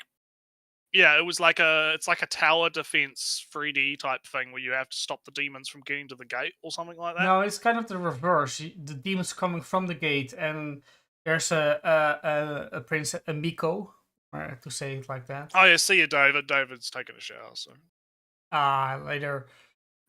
yeah, killer being the real hype. No, there's a shrine maiden, a priestess, and princess. Samu, if you follow me on Twitter, you know that I'll be retweeting stuff if I see it. Okay. There's a lady that does the purifying, and there's a gate that is definitely not pure. Right, so you have to stop the demons from getting she's always dancing the entire time, ritual dancing. And ritual dancing takes time and is slow when you're dancing while you walk. So during the day, she walks towards the gate, and at night, monsters come out, and you have to defend the princess while she stands still for a while.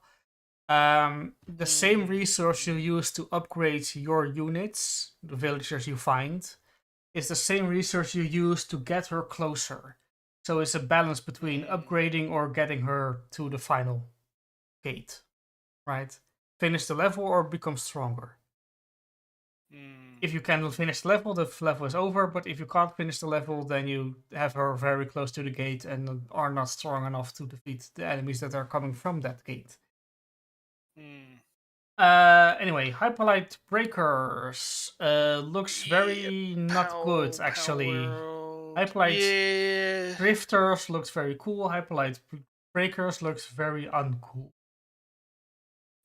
Skate was a fun trailer, but apparently the game is still not coming out. Battle Vision Network. Alright, day of devs time.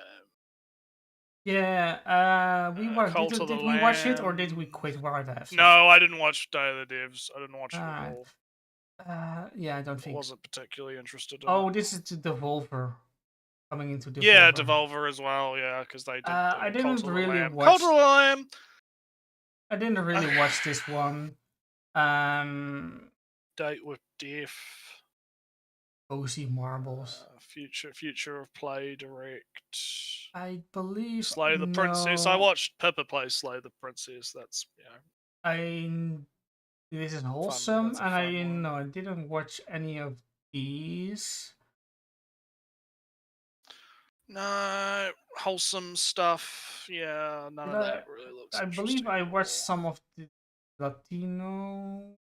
No, because there was some good games here. Like, was it Neurodiver? Yeah, I didn't watch it, so I got no idea. Oh, this is that's some good. Oh no, not this one. Saviorless. There's some good 2D art things here.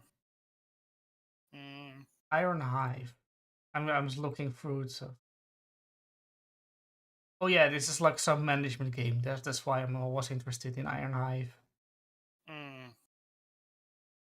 Some cool stuff going on. What else? This is my last indulgement. Don't worry. Oh yeah, hacking stuff. Yeah, computer hacking. Hacking stuff. Yeah. All right. Because good stuff. What good else stuff. we Good got? stuff in the Latin American thing. There's also Latin American fun stuff. La la la la. Man, there was a ton of shit shown at this. Holy fuck. Was this the game? Woman lead. God, fucking all of this DEI nonsense. This is woman led. Oh boy, so that's great. But is the game good? Oh, there is. I believe it said it was shown here, but maybe not here. Okay, future game show is coming up. Yeah, no, there was the game. It's not really a game. It is a little glade, tiny glade. It's kind of it's amazing map making tool for D&D campaigns, but it's Netflix upcoming games. Yeah, the best. Let's ignore that. Was here the hell of an office? Sure. Yeah, this is. Oh yeah, that was the one. That was the one we saw. You already. Yeah. Yeah, but here's the speed run. Oh, it's the gameplay of it. Oh, okay. Yeah, it's just, speed run through whoosh whoosh whoosh whoosh whoosh with your stapler. So it's a game for zoomies, yeah. It's a game for the zoomies. Very literal. I don't think I actually operator. seen this show though, so I can't. But you know, here. Yeah, I didn't watch the Future Game Show either. Enter the Chronosphere. Sonokuni is also here again. This is from the Greece people, I believe. No, it's not. Yeah. Never mind. There's a. No, that was another one. I know the one you're talking about. It was another one. Smite. Forgotten. IGN Day 2. I didn't watch any of the IGN stuff. Where's MechWarrior 5? Oh, yep, there it is. MechWarrior 5 Clans. There it is. You get your ass back to IGN. Here, there it is. Yeah, fucking get back. Yeah, if you say stop now, it's so MechWarrior 5 Clans, right? So MechWarrior 5 Mercenaries is pretty good. I played a bit of it. Still haven't finished my campaign in that, but it's quite good. I got to get the DLC for it though. But when Clans comes out, I might stream it because Clans is going to be a lot more story focused than Mercenaries was, and it's going to be actually, you're following like an actual narrative because you're following the clan invasion on the side of the clans, which is an interesting perspective. For the universe. So yeah, I'll probably be picking this up and maybe doing once I figure out my stream setup. I will on OBS. I will probably stream a bit of the Mech Warriors, and it's got co-op too. So maybe I could drag your ass into a fucking bloodbath. Maybe we could play some Mech. I have the tactical RTS Mech. You got the Harebrained Schemes one, yeah. But no, the Mech Warrior games are quite decent. People have their problems with Piranha games, right? Like they're not perfect, but I think we'll see how it plays out. I'm definitely hyped for it. It's probably the one thing. It's funny because it's like the one thing that probably would have gotten me hyped if I saw it while it was on a show, and it ends up being on like one of the shows that it's on the IGN show. Live stream show 8 hours long. Are you going to watch the entire? I'm not gonna watch the IGN show, so I completely fucking missed it. So, but anyway, next up, this is all stuff I haven't watched, seen, or care. Yours Rising, again. I've heard it's kind of a remake that looks nothing like the old one. Alright, we're getting close to the end, or unless, this is getting close to the end. Well, Microsoft will come up at some point, probably. Yeah, but we're now going into... There wasn't a lot, like, the Microsoft showcase didn't actually have a lot that was interesting. No, but we're going... N3? I never heard of N3. Yeah. Oh, there you go, Xbox. Call of Duty. Yeah, Call of Duty. Don't care. Doom. Naretsu, I've heard something good about Doom. Well, I mean, the fucking skull gun is pretty cool. Yeah, but I didn't like Eternal at all, actually, because I haven't played Eternal. I played the first one, but I haven't picked up Eternal. So my problem, I liked Doom, 2016. But my biggest problem with Eternal is that it really wants you to use this gun on this enemy. Yeah, it's very And I didn't like that at all. I want to shoot my favorite gun at any enemy and have them blow up into a million pieces. And but oh no, this enemy doesn't like machine gun fire. Does absolutely nothing. You have to use this specific weapon that you don't like. And then it forces you to do it. But Naretsu, this game doesn't do that. Just use whatever weapon you like. Do you like the skull gun? Use the skull gun. Yeah, that's fucking what a great fucking idea. Also, the rumors were, this is Dark Ages, medieval times, but like he has a shotgun. I see techno doors. Yeah. What is medieval about this? I don't know. Well, he's got. I mean, maybe it's like the weapon. Like that looked like a stake gun or something. Or maybe it's just like the overall. But look, he's getting into a huge mech. Yeah, he's, What, yeah, he's getting what is into a medieval about this? Well, whatever. Oh, and he flies around on a little dragon With thing. techno yeah. wings. Yeah, it looks good. It looks good. Don't get me wrong. I can't. Yeah, I'm still a bit burned on Eternal, so might still be burned and not get. Yeah, we'll this see one. how it goes. We'll see how it plays out. Right, what else we got? So yeah, Stone Decay, blah, Dragon Age looks like fucking dog shit. The thing is that the trailer isn't gameplay at all. It's like different studio. Yeah, but it looks so bad though. Like corny. I don't remember Dragon Age ever having like this corny ass humor, and it almost feels like D&D, you know, like the kind of stuff that the it's zoomies more of are a into. we're going to do a heist, or this is the gang and this video, right? With all the titles and the names. Oh yeah, and I saw something where they were like, "Oh, everyone's pansexual" or something. They had like the creative. It was like an interview, and they were like, "Yeah, everyone's pansexual. You can have sex with whoever you want." It's like that's kind of lame. Yeah, that's what I thought too. I'm like, why? What do you mean they're all like? That's just lazy, right? That's just lazy ass writing. Okay, but anyway, Starfield, who cares? Fallout 76, who cares? Execution. Now that looked kind of interesting. Yeah, because I don't know if you saw that like one. It kind of looks. It kind of looks like another. Oh, it's Persona, but it's adults again, right? But no, it's like Paper Mario RPG, but and I believe the developers are French as well. Yeah, so it's all like you see like the Arc. It has that. It does have that kind of. There's the Eiffel Tower and there's the Arc of the Triomphe. Also at different moments. So yeah, it's here. Like supposedly, I believe I saw that the developers. Oh no, it's not two of them. It's one split in half. So. Yeah, it's split in half. Yeah, it's split in half. Yeah. So, but no, it looked kind of interesting. I kind of liked it. I liked the style. Yeah, turn-based RPG, but very pretty is not a combination. So South of Midnight, right? My problem with South of Midnight, this really fucking annoyed me in the trailer. So you'll have like the CG, right? Mm-hmm. And the CG will be like you see it in the trailer, right? It's all choppy, right? It's like this is the stylistic choice. They're going for that kind of like, oh, the frame rate on the talking is lower, and it's and it's cool. But then you get to gameplay, and it's like 60 frames per second. Well, right? She isn't, but the environment is.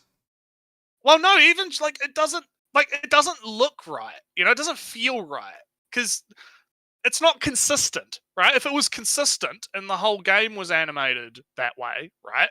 Where it's like, oh, it's like choppy. I mean, it looks choppier because of the OBS bullshit going on. But like, if you actually watch the trailer, right? If you actually watch the trailer, it's like, yeah, you'll have. It looks cool when it's choppy because that's the stylistic choice they're going for the animation. But then you get into gameplay and it's like, oh, it's so smooth.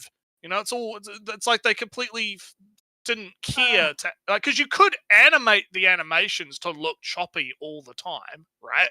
Yeah, I'm not bothered by the difference. It's it annoys me because it's not consistent. I don't like it. All right. World of Warcraft, who cares? Now, Metal Gear Solid. I'm fucked off about Metal Gear Solid. Do you want to know why I'm fucked off, right?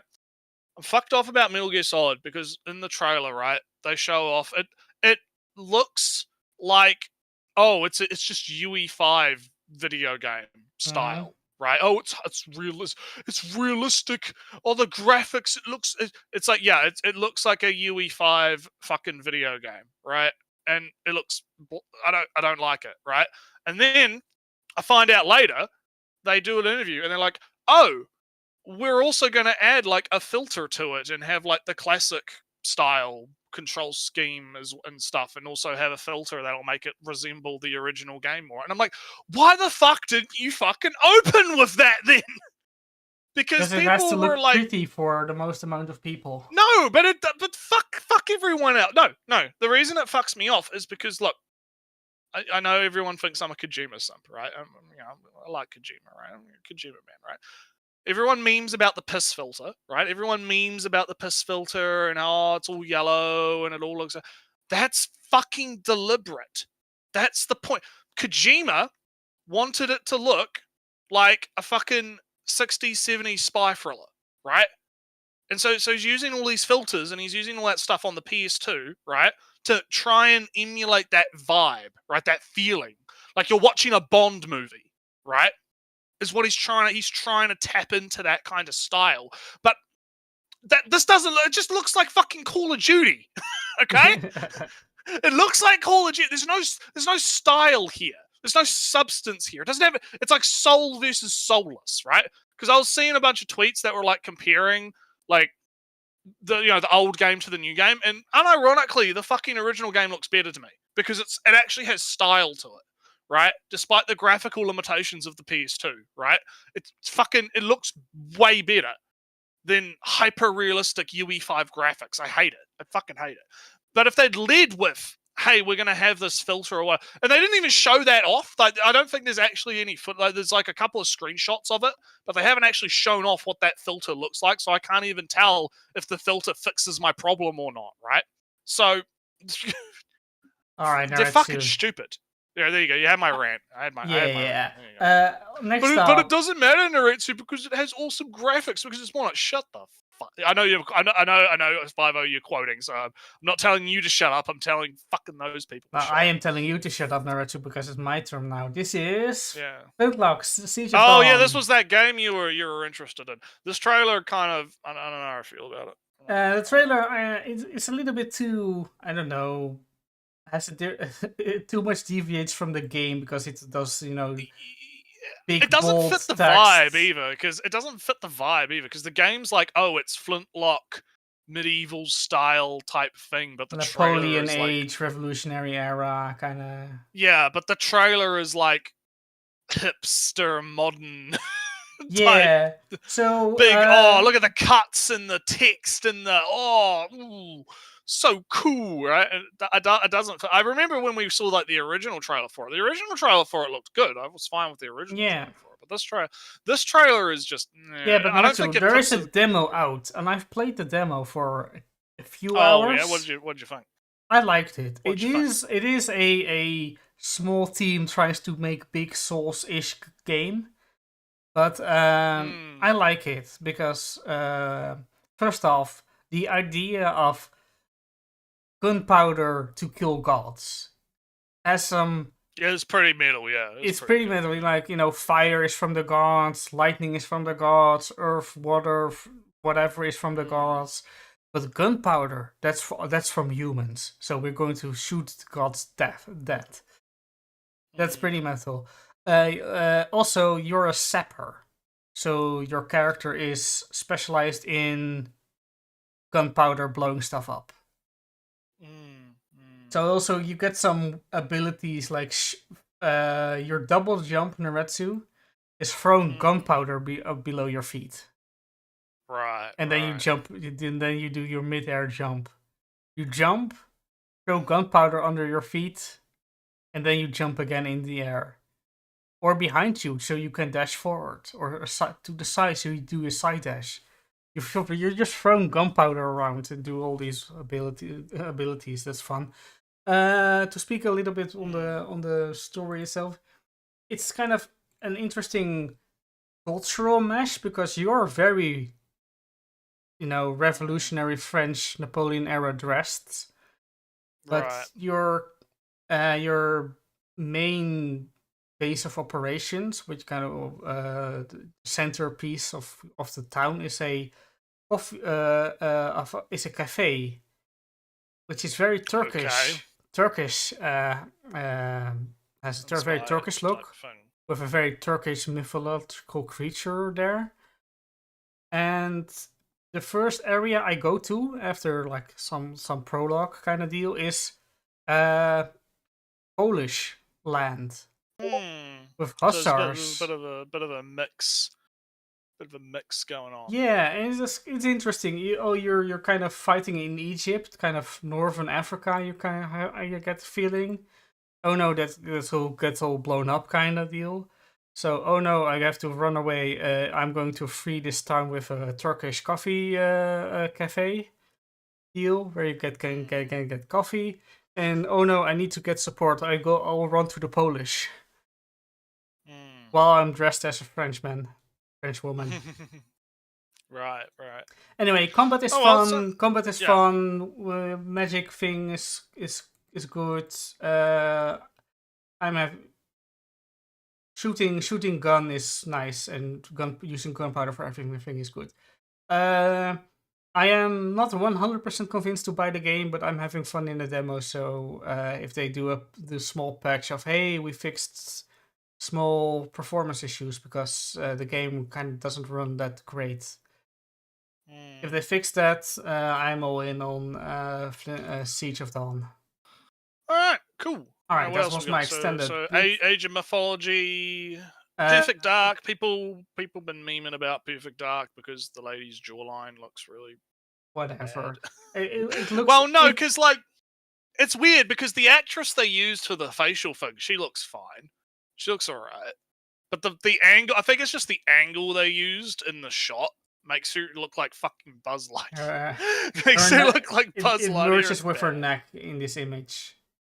It's not good. It's not good. Anyway, I mean, the game looked okay. The if game it's looked more okay, Deus Ex but- like, then I'm in. But otherwise, I don't Yeah, have, it's- I yeah, don't it's have kinda- anything yeah, to do yeah. with Perfect Dark. Yeah, I never got into Perfect Dark either originally, so I don't know All much right, about it. So. scary trailer from Diablo. It's always. Yeah, woman torture on stage for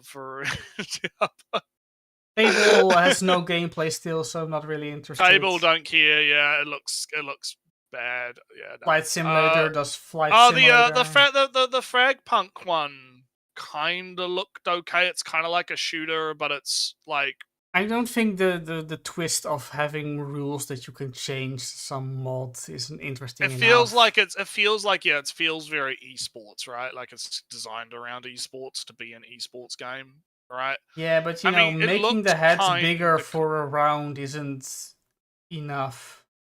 Oh yeah, I mean the style. I like I don't know. The style looked kind of cool. I know the gameplay style itself isn't. You're not enough. feeling it. I'm not feeling it. All right, what else we got? We got Winterborough mixtape. Man, so many of the games that we're showing feel like that mixtape game, right? Where it's like, oh, it's angsty teens. And that's fine, because I'm watching nostalgia for a culture and a time that you weren't in, right? Because I am watching two. We're not American. We're not American. We never went on spring break and had I do be around watching and... 2 shows about girl bands, so I Yeah, but that's Japanese though. This is American. We're not. Yeah. No, but yeah. Nah, I don't know. The I don't know. trailer, I felt like a lot of games fell into that category where it just it feels did like say go back into the past to relive the songs, but it's like you said, a different past from a different it land, doesn't. from different It's songs. a culture that like. Who was I talking to this about? I think it was like talking to Full. I was talking to Full in a server or something about this, right? Where it was like the like the emphasis on an American culture that people like me and you, right? We never experienced, right? It's completely fucking like. Oh yeah, we were talking about that Class of '09 virtual novel. You know, the one, the meme don't one. know of it. Don't know it. You know the meme one where it's like fucking Class of '09 VTubers streaming it quite a bit or whatever. Like it's all No. swearing and shit and whatever.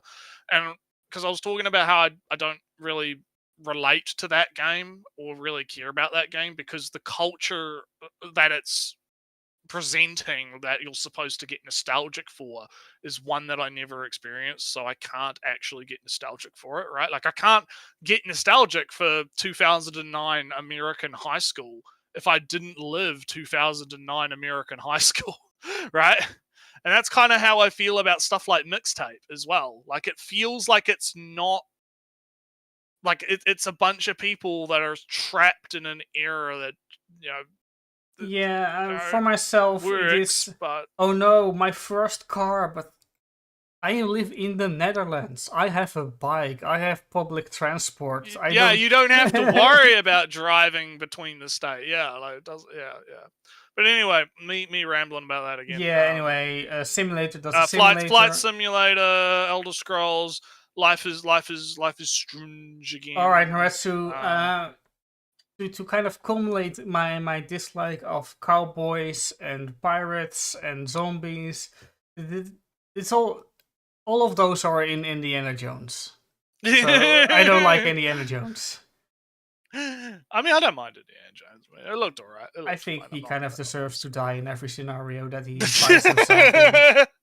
all right, edgy boy. Okay, fuck. Now, more of like it's its own fault for being there. Why is he getting out and it's a big,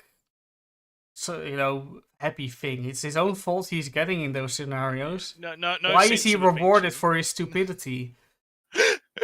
Okay, anyway, Mecha Break again, very good. Yeah, China game. Wichita-chan, thingy, whatever. Like slightly more Japanese. Female slightly more Japanese. Avowed. So Avowed is that Obsidian game that was going to be Skyrim like 2, Skyrim or no, Elder Scrolls 2. Well, I don't know. It feels a bit too high fantasy for that, though.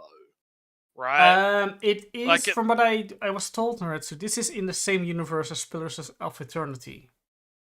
Oh, okay. If you know how that... I think I have Pillars, but I don't think I... Do I have Pillars? I don't know. I had some... I don't know the lore of... I don't know the lore of Pillars of Eternity, but that I... Yeah. I recognize this temple from, like, a prologue of one of the games. Yeah. I feel like it's a bit because one of the things with Skyrim, right, specifically, right, Skyrim and the Elder Scrolls as a setting is it's kind of it's in this weird spot where it's high concept magic, Daedra, gods, stuff, but it feels still kind of grounded, if that makes sense. Like when you're in Skyrim, right, there's just people going about their day to day in like Rorikstead or Riverside or whatever the fucking starter thing is, right? And it's all kind of still very normal. Like you could feel like if you completely ignore all of the magic bullshit, you could believe it's just like a Viking style whatever village or whatever, right? And I think that kind of grounded setting where it's like, yeah, you still have magic and stuff, but it's not magic's fucking everywhere. Like the trees are rainbow colored and fucking there's like glowing shit everywhere. I prefer Morrowind though, so I do like. Well, Morrowind, even with Morrowind, right? Like with Morrowind, because obviously the environment in Morrowind is a lot different, right? Where it's even in Morrowind, right, with the environment, it still feels somewhat kind of like it has a grounding to it, right? If that it's makes a part sense. of the world. I don't quite know how to like describe why Avowed isn't working for me, right? Because it's because it doesn't necessarily look bad, but I'm thinking like because people kept hyping it up. Oh, this is going to be the Skyrim killer. It's good because it's going to have the first person combat and it's going to play like Skyrim and it's going to be the thing that finally tops Elder Scrolls or whatever. But I feel like one of the reasons Elder Scrolls does so well is obviously because of the modding, right? And the reason that works is because you have such a baseline, right, that you can put whatever you want into. But with this, I feel like there's just too much, right? I don't know. I haven't really too fantasy-y, I guess. I haven't seen really much of the world and the lore. I mean, if it's Pillar of Eternity lore, I suppose we can see we already know. I guess. Yeah, I don't know. I might have to think about how to like better articulate what I feel. But let's I don't feel. I'm not vibing with it. Is basically what I'm saying. All right. Atomfall is kind of like. It wasn't really Fallout Britain. Fallout Britain. But it's not enough. I didn't get anything from the trailer. I don't know what the game is. Right. Yeah. All right. Assassin's Creed. I'll talk about it. We was samurai. we was. Man, I've been seeing some weird shit about one of the things. Like all of the drama aside about that, right? Just gonna put that. Gonna take that. I will talk about that in a second, but I'm gonna put that aside. There was a clip that was going around where apparently your assassinations can fail. Oh, nice. And it's like, yeah, but it's like.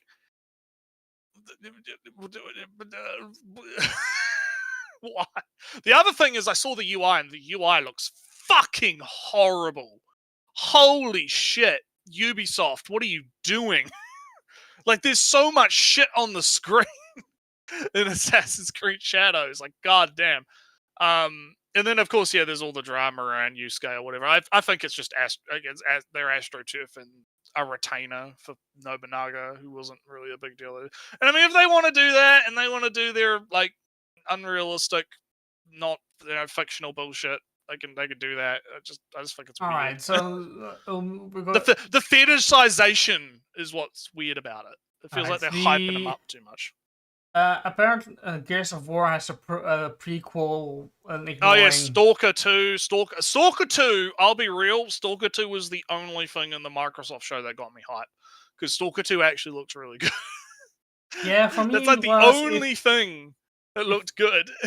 I suppose I can't be hyped for Flintlock because it's already a thing. But well, this was the problem I had with like the show in general, like both that and the Game Award, not the Game Awards, but the Summer Games Fest, right? There wasn't anything to get hype about, right? I suppose there wasn't a moment where it was like even with Expedition 33, like that looks cool, right? That's kind of cool, but it wasn't hype, right? It wasn't like I was actually going back and looking at a few past refresh, like the fucking energy when Devil May Cry 5 came on screen, right?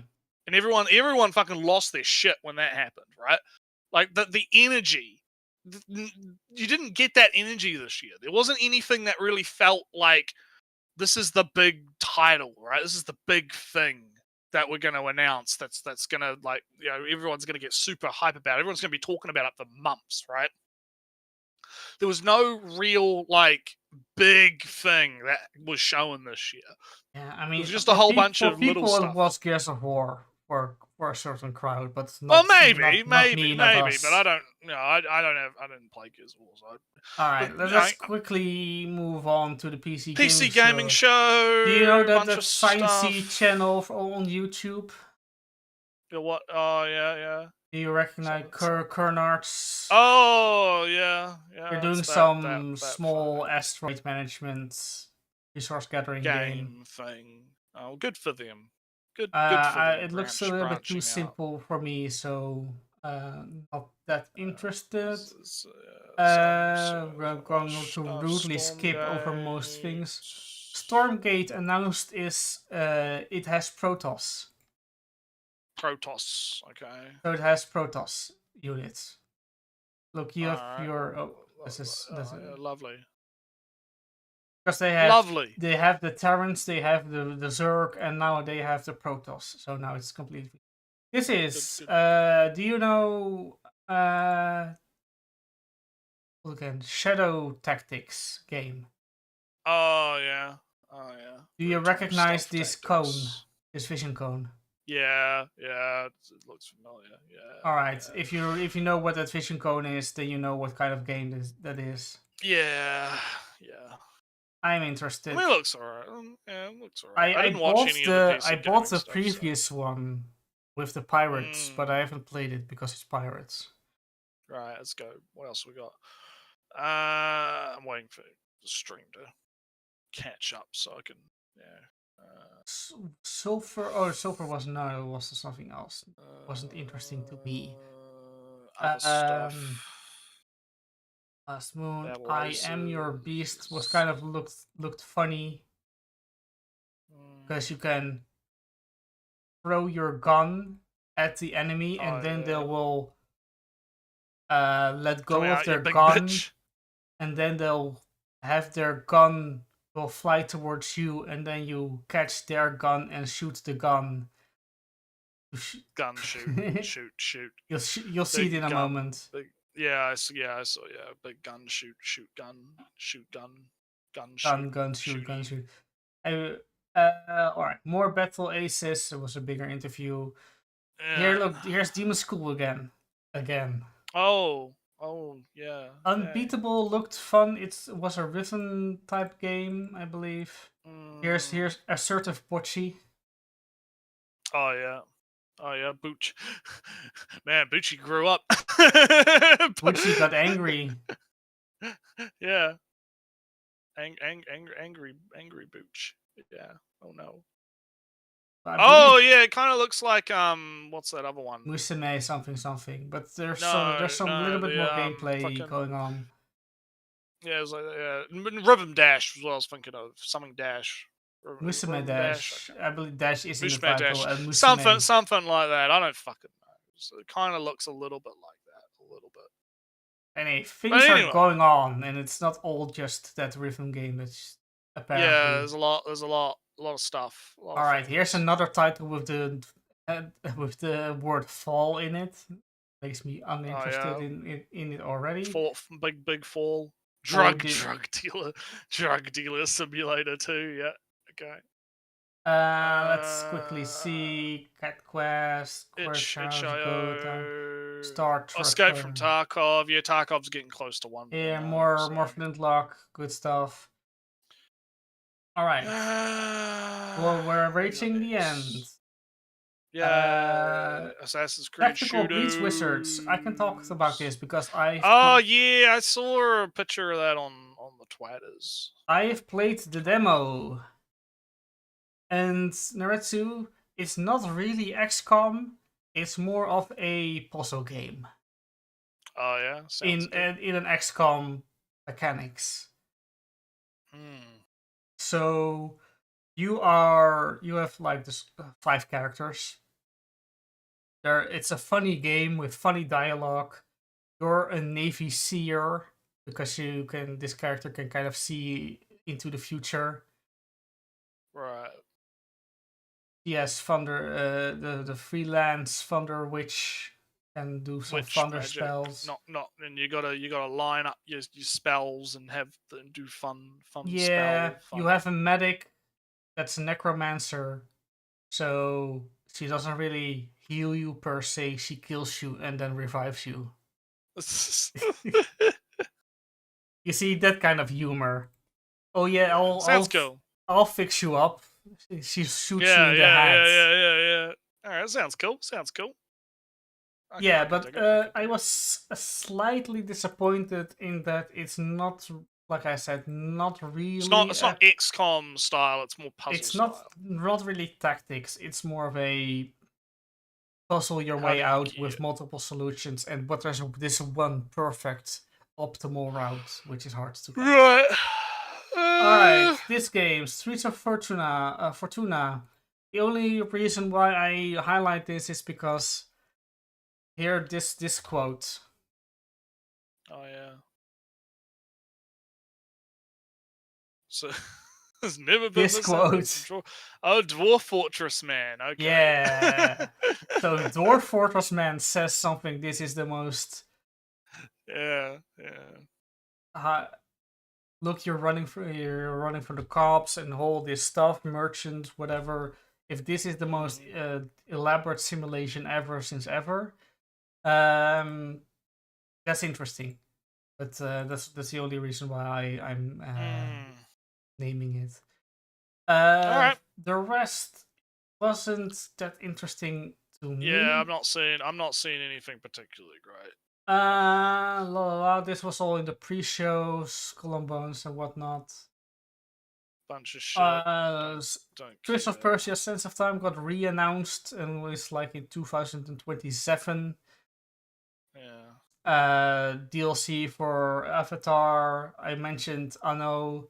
Assassin's Creed Naretsu. I am more interested in this game now that I've seen it. I was wondering because Assassin's Creed Combat was never ever good, although the last time I played it was Assassin's Creed 3, which I was very disappointed in. Yeah. But I was, like I mentioned before, right? I might get Assassin's Creed, but I'm not really interested in Yasuke, even though he is an interesting character. Yeah, it's like I said, I don't. Yeah, I mean, I wouldn't care. Like, but then they going forward to quite a while. Yeah, but then Yasuke used this big club with spikes, and the combat looked actually interesting with you. But look at this fucking UI. Like, what the fuck is this?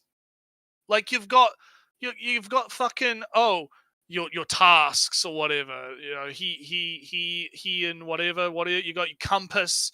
You got what's this fucking health bar plus weapons plus I don't know something. You've got what's on the other side. You got taunts or whatever. Like it's too No, much. this is not. Too much. I don't like it. I don't I like it. played Xenoblade games, Nametsu. Have you ever Yeah, seen the but UI of those games? I don't know. I don't like it. I don't like it. That's fine. But I'm looking at this UI and say, oh, that's kind of minimal.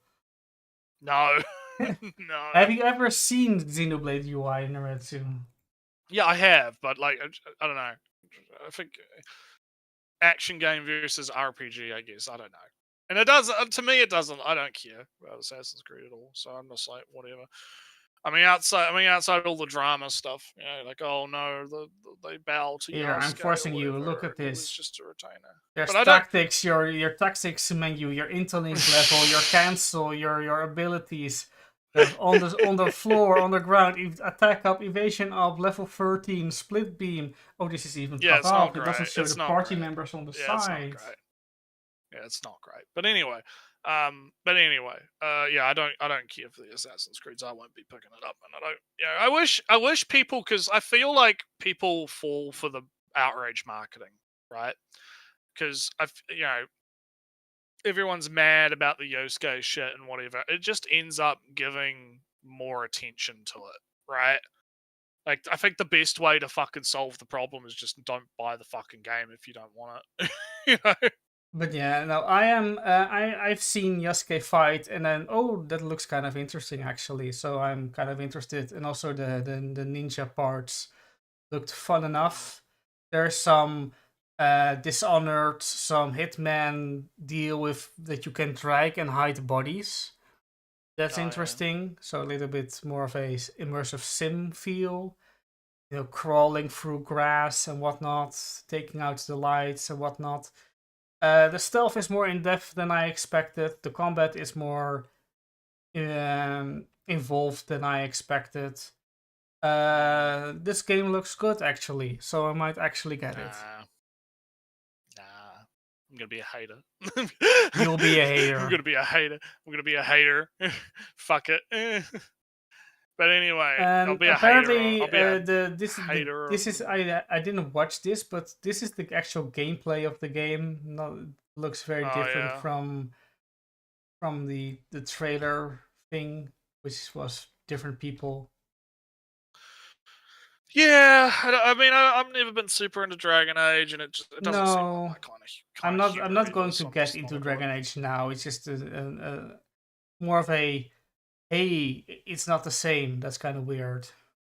Yeah, but anyway, I guess we should move on to animes then, because we've got quite a bit to talk about on the animes. We've got 2 weeks worth of episodes to catch up on. Oh, the translation. Forgot Mad Elden Ring. I haven't picked up Elden Ring yet, so I can't talk about Elden Ring stuff. But anyway, right, what are we doing first? What have we got? Ooh, on the anime docket. Yeah, let me grab on the list. Let's do the list in order right now, and now you can see why OBS was struggling this entire time. Yeah, at least trying to be fancy. At least trying to be fancy. Doesn't like it. OBS is just dying right now, trying to render all these GIFs. So Mushoku Tensei, 2 very solid episodes, I feel. Because we got Rudius is reuniting with his dad. Big hugs, dad. I like you, Dad. Alina Elise says, "All right, pal, I'll work with you. It's fine. I'll work with you. I still hate you, but I'll work with you." Hey, but you said sorry. We don't know what actually happened, but we can assume it was some sexy shenanigans or something happened. So it was mostly them reuniting. They make their plan. They go into the dungeon. Obviously Roxy is trapped in the dungeon, so we've got to find her and save the mum, right? We got to do both, right? And of course we bump into Roxy first, just in the nick of time. Rudy comes in and saves the day like a boss, right? Comes in. course, Roxy's a little bit like, "Who the fuck are you? For, Don't for a remember you." minute. She's a bit, what? And then the next episode after that is kind of like re-establishing Roxy. I would say though, I feel Roxy falling in love with Rudy is going a bit. I feel like it's a bit forced, a little bit. I'm feeling the whole harem. First, Sylvie mentioned, "Hey, yeah, you should take a concubine." Now Dad goes, Yeah. "Hey," Sylvie's like, "Hey, I'd be totally down for that. I don't mind." Right? and I then don't. now Dad is like, "Hey, I used to have one sword, and now I have two But now swords." I have two. Yeah, I feel I'm gonna be real. It's a bit forced, right? It's a bit like, I feel like Rudy's getting it too good, right? Yeah, it's Like he suffered a lot at the beginning of the series, right? He had his whole, whatnot, and they got teleported on the demon continent, and he's had his trials and tribulations, right? He's had it hard, right? But now it's like he's getting too rewarded, right? He's getting, because I already know the harem is coming, right? I already know it's going to happen, right? Like, that spoiler alert, I guess, but like that is like something that I found out for looking at stuff, right? So I already know where this is going to end, right? But I feel like it's way too fucking close, Yeah, right? Or way it's- too fucking soon, right? They could have led into it, like, because it feels like, okay, he saves Roxy, and it's like she's immediately fucking wet, right? She's immediately starting to get wet. As soon as he like shows up, she's like, "Ooh, my nether regions feel weird." Ooh, right? Like, straight up, it's so fucking like, I don't know how I this feel is about it. kind of what I've had with Hokkaido girls. Hokkaido Yeah, gals. yeah. Man, this is too easy, too wish fulfillment, too. Rudy does nothing and he gets all the girls. And he gets the girls, yeah. It's a bit, I feel like it's a bit too forced. And that's a problem. I Forced feel. writing. Yeah. Like, because I feel like you could make it work, I guess, but I think it would need to be like like they'd have to actually form a relationship. Because let's be real here, right? Rudy spent how many years with Roxy when he was a kid? Like 5 or something? I can't remember. It was like 2.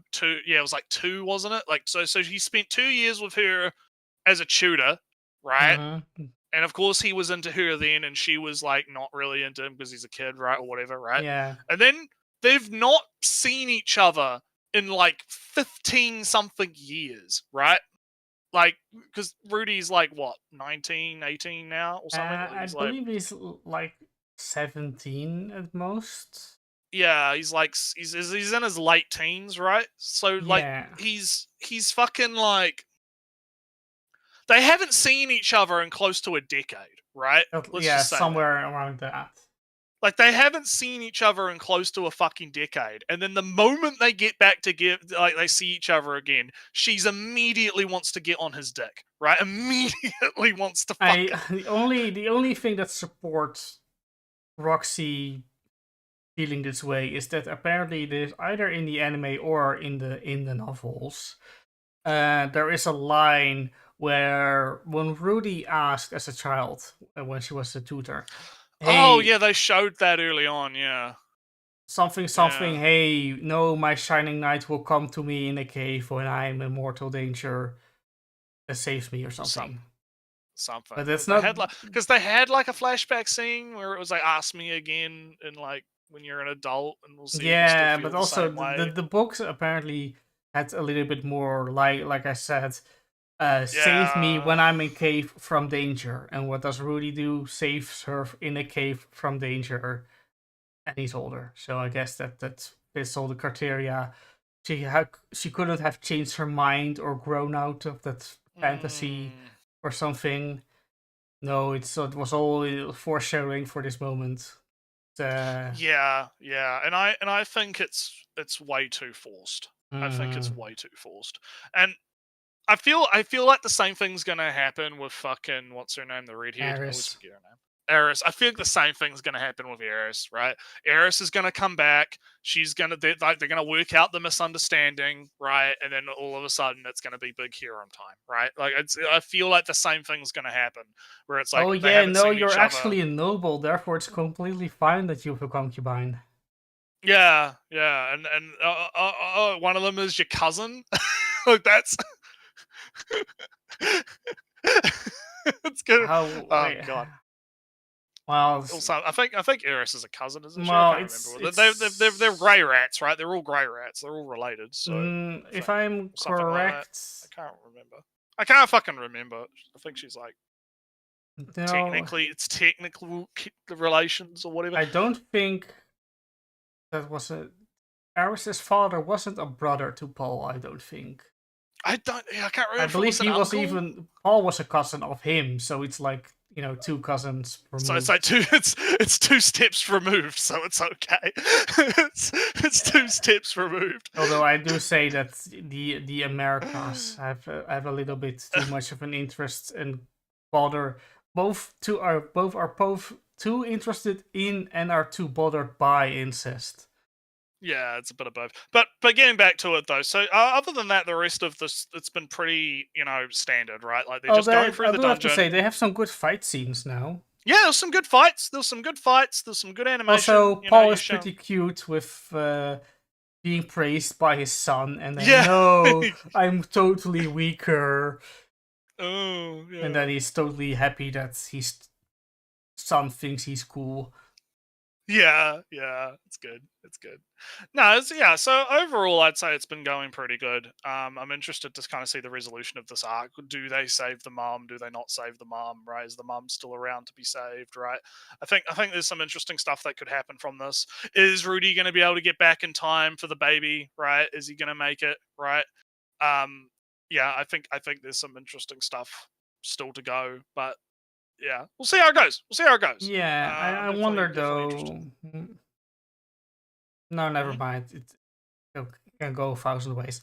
I'll go to Konosuba because when we left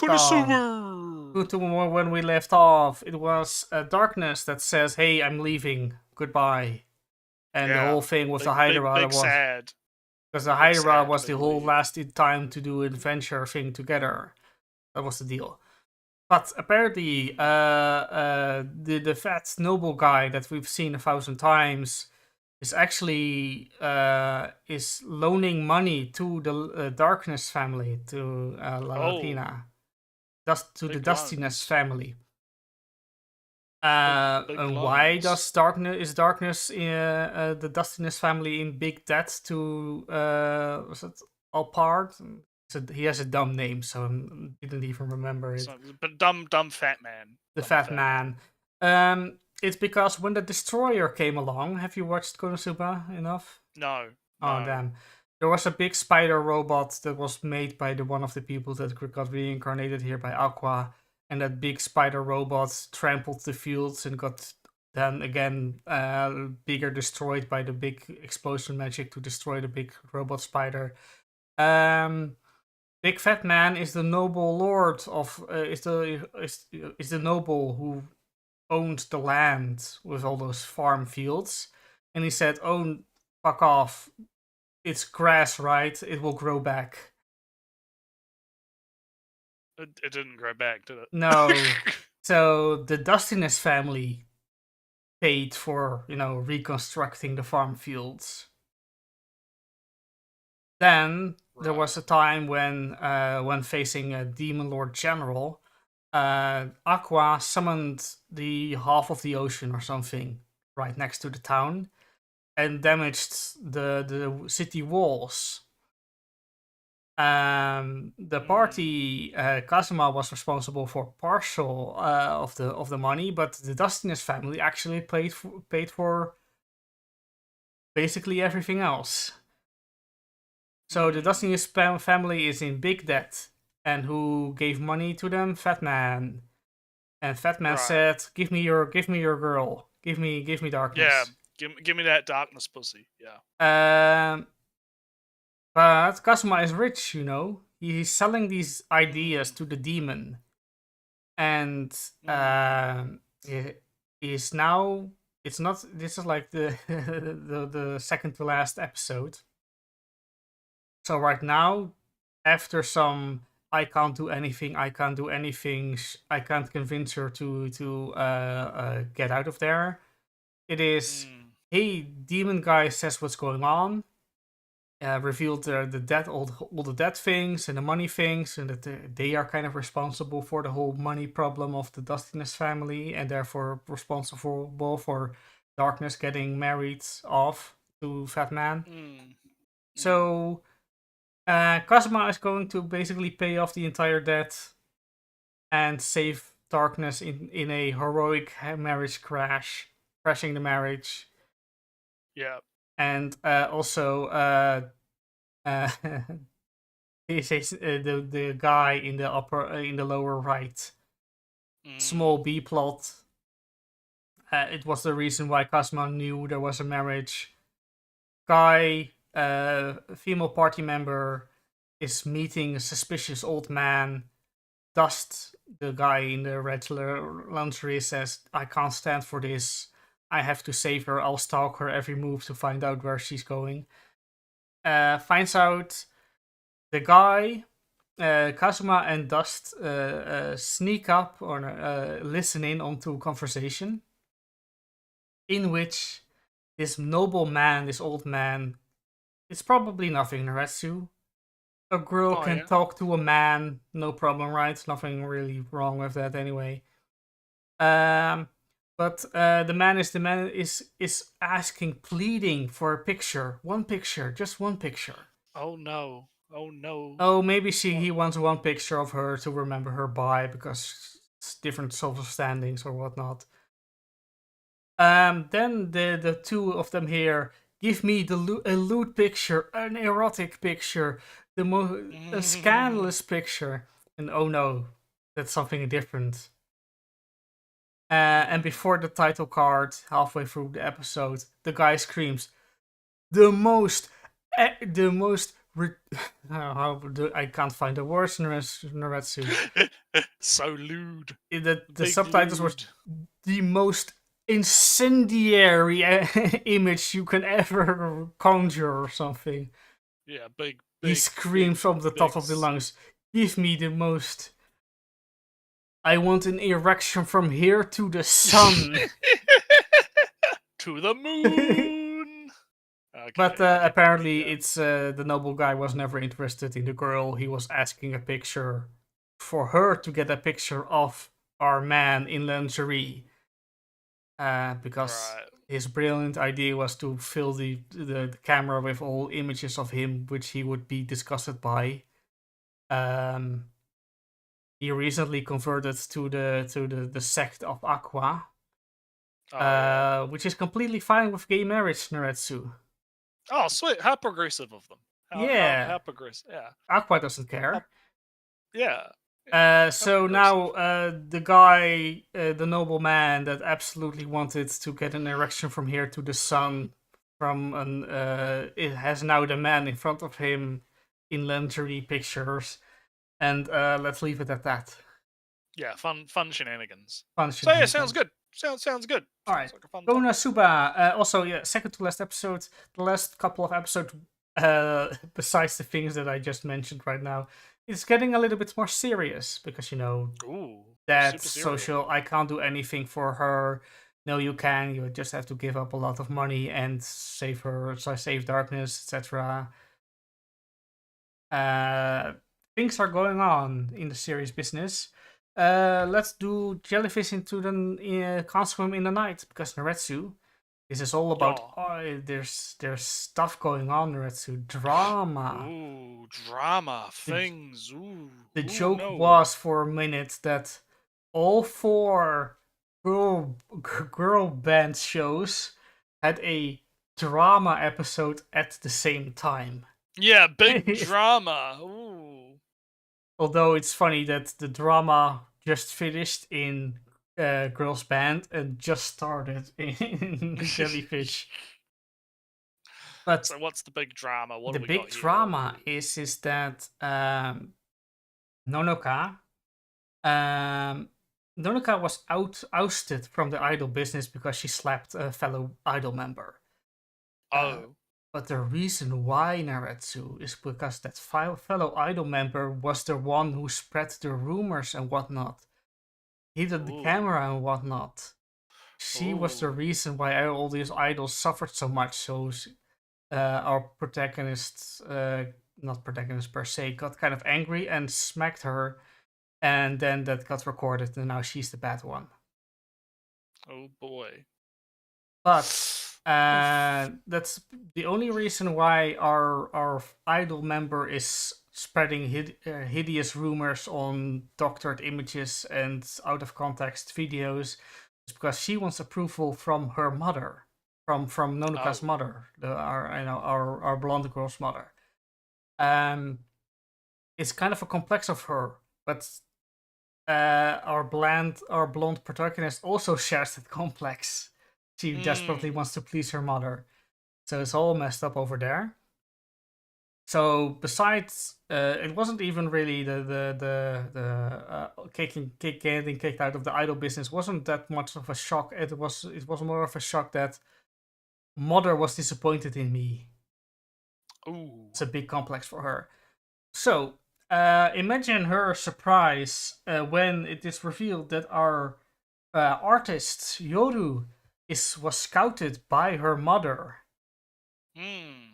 and she gets very angry. You are supposed to be my Yoru. You're supposed to be drawing for me alone. Yoru doesn't like this. You're being told you are supposed to be small and insignificant for me. You're not allowed to grow beyond me. But this is all kind of the cause of this is that she's kind of jealous that her friend is getting attention from her mother.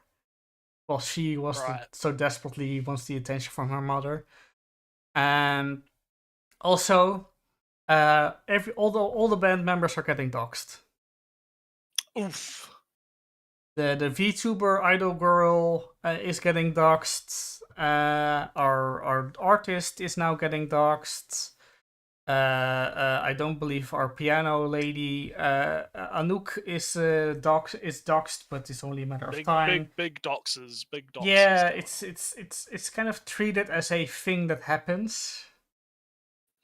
just kind of, it's casual docs. It's casual yeah, doxing. more of a reality of the industry, and it's sad and bad and annoying, and it shouldn't really happen, but it happened. And that's kind of a interesting modern thing, I thought. Because they're all anonymous. And there was a small on-the-street scene where... because all of this drama, the band is getting disbanded. Ah, right. As you do, yeah. Because, getting told you're supposed to be small and insignificant for me is not a good deal, and... then getting depressed that mother is not paying attention to me. This whole band was actually a ploy, get me back into singing so she will pick me up as an idol again. Is also not a good motivator for the rest there. You're all just stepping tools for getting mommy notice me. But after some big emotional things and kind of a small revelation from, they're doxed and their real names are out there, but I'm not looking at that. Some random people on the street. Because, Naretsu, I can look up the real identities of a bunch of VTubers. Yeah. I'm not interested. See, yeah. Sometimes it's interesting because sometimes they make interesting content outside of VG. Noelle is a very good example of that one. But Coco, something like Coco, your K-song is so different. But something like, Hololife's Aqua, right? Yeah. Or Kiara, their real faces and names and whatnot are out there. But Yeah. I am not interested. I am there for Yeah, PR. typically, like, I'm not going out of my way, right? I don't go out of my way because I don't really care. But if interesting information falls on my lap, I'm not going to do. I'm not going to actively, especially if it's of the lewd variety. If they were doing fun stuff, no, I'm not gonna scoff away at that. But I do agree with you though. Like, it's not, you know. I think for a lot of people, like, the kayfabe is obviously very important. So even though it's probably quite well known, a lot of people will just ignore it anyway and not care. Yeah, so that one thing was kind of also an impetus to keep going. That, yeah, there's these annoying articles with your name, but most people won't actually care to go look because they're interested in you as a band, as a group, not you as Yeah. the person. In that sense, they're not interested in you as a person. I'm also gonna have to get another drink because I'm bloody. Yeah, if you go get a drink, I'll talk about the next you- girl. you talk about the crying girls band cries while I quickly grab a drink. Yeah, so 2 episodes. Nina, her AC broke, so she goes to her friend's apartment to go to do the AC. She noticed that the AC is not on really, so the first thing she does is grab the remote and presses the button that says "Do not press," and she breaks her friend's AC. Then they go to another another friend's house, and what they do there, Momoka is afraid of snakes. And what does Nina cause? She breaks even more stuff. As you do. Episode, what I'm going to say, episode 8. For all the things Nina breaks, it is really about so bad. I forgot her name. Piano Girl. Her thing is that even though people say they're serious and say they want to go pro, they want to go to the top, because she's a kind of a graduated, she actually studies music. When she starts giving criticisms, people don't like that. People push back. Hey, no, why are you so mean? Hey, why you're saying like that? And blah blah blah blah blah. To the point where she's kind of afraid to give criticisms. So that leads to the point where she doesn't give it at all. So when Nina picks up a guitar as a complete amateur to have something else besides singing on stage, she plays a little bit of guitar and she gets told, it's not, yeah, you're pretty good, it's not bad. But in all actuality, she'll never catch up to the point she'll actually be good enough in the band. And she really, really, really wants to say it, but she really, really can't because that means the band will fall apart. And the episode is kind of also kind of the snake is kind of a metaphor for her, because the snake doesn't want to get out of her house, out of the house and eat the thing. But she also isn't afraid. She's too afraid to give criticism. So when she says out loud in public, "You suck," that's the moment when the snake decides to eat. Yeah. So Nina breaks a bunch of stuff and sucks at guitar. That's the episode. Sounds pretty on point, on character. Next episode, family. You know how family time. Family time. Naretsu, in Japan, if you with a bank account, you get a little checkbook, which is kind of like a analog accounting of your actual bank account. If you don't have it, you don't have the money. So it's kind of a big thing, big deal. Nina says, "I do, but that checkbook was in name of her parents. So it was every money she spent on the checkbook or with the checkbook was money from the parents. She sends it back. She does a part-time job. She quits going for school. She's going to full-time musician and part-time jobs. So she sends the checkbook back. All right, episode. Parents are in town and are stalking or looking around for her because she sends back the checkbook and says, "I'm dropping out of school." Nina does not like her family coming around to check up why she sends back the money, the line of credit, and quitting school. Right. Yeah. So what happened? She evades the parents, evades. But then Rupa says, "No, go back. Here's a ticket, go back. Because my parents are dead. And I had a chance to see them and whatnot, but I didn't, and now they're dead. So go see them now." So she goes back to her home country town, and things are different. Father starts drinking, kinda, sometimes, even though he hates it. And therefore he doesn't do it all that often. But he tried for a little bit. The whole thing about the family rules of always eat together and whatnot are being broken all the time.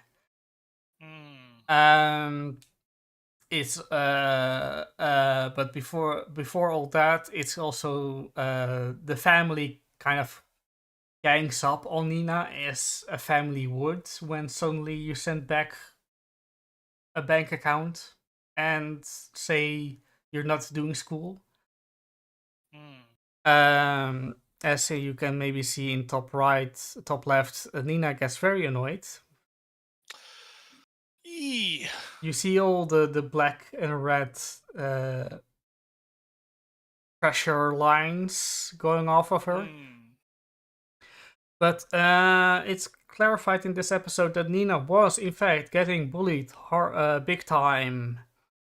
And the one time the school took notice was when Nina apparently punched back one time or something. The parents weren't aware of this. So when the dad says, come back to school with me, Nina really doesn't want to, but she eventually does. And they have a conversation with the headmaster, schoolmaster, how you could say that?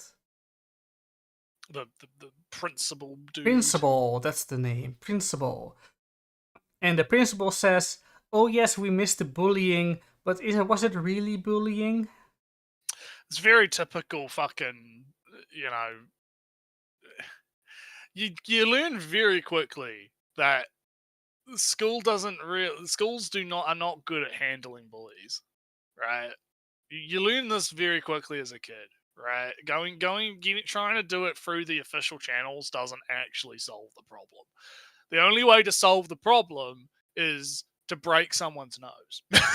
And I'm not joking. I mean, this is going to get off track completely from anime stuff, I guess. But zero tolerance policies at school are fucking retarded. Okay, I don't, because it would be great if you were like, "Hey, I'm getting bullied," and it was like, "Okay, we'll actually do something about it that's actually going to fucking stop it from happening." But it doesn't actually stop it from happening. Because the only way to actually stop the bully from bullying is to not be a target for the bullying. You have to be stronger than the bully. You have to actually fucking show, "No, if you bully me, I'm gonna fuck you up. You need to stop fucking with me, because I'll fuck you up harder than you could fuck me up. It's not gonna end well if you keep this up, right?" Because So anyway, the sorry, school, it really fucking gets under my skin the way that this shit's handled. But anyway, yeah. But anyway, the father is kind of surprised and not indignant, but but wait, if you're admitting that there was bullying, why aren't you doing anything? So it feels like a little bit of a turning around. For Nina, this is over. She's not at the school anymore. She quit school. She's in Tokyo. She's away. Her getting acknowledgement from the school that there was some kind of bullying isn't doing anything for her. Her father hoped, from what I'm reading, it's not said out loud. Her father hoped when there was acknowledgement from the school that they were in the wrong, something would change. But one, it doesn't. Nina is over it, and two, the school is not even admitting it. No. So the father is in this small scene like, but wait, what are you saying? Why aren't you doing something now? Because you were in the wrong. So father is kind of lost in this moment. It's a kind of a neat detail. But all these things kind of reveal to Nina that her family does in fact care. They try and fail, like father going to the school and proving, yes, there was bullying. Nina, I believe you. And then getting confused why the school isn't taking responsibility. That's a notion of care, Nina care, of them caring. Also, they let her go and whatnot. They are not doing all those family rules that restricted her so much. They don't bring her back into the house, but that shows that she can go back there and not be restricted as much anymore. Right. It was good therapy for her, and it's I can't say it felt real, but it felt very so real. Ooh yeah, so real. There was real emotions and trauma dealings going on, right? Right. It wasn't like, hey, the school says yes, we know. We realized, and now it's good, and now she's happy. No, she's still angry that it happened at all, and she's and being told that they know isn't making it better. So the things which didn't cheer her up or make sense. The things that did cheer her up make sense. I believed the whole emotional, all the emotions that happened in the episodes. That's kind of the thing. Yeah, it makes sense. So yeah, that was Girls Band Cry. What? Right. Ooh, that's a wrong. I guess you need a break. You need a break. You've been talking the whole time. It's unconventional, but talk about Seventh Prince, Naretsu. I've talked a lot. It's good. So I don't know if you got. Did you get the GIF of the 360 shot that because I sent that through Twitter. The video, you could have downloaded the video for that and brought that up.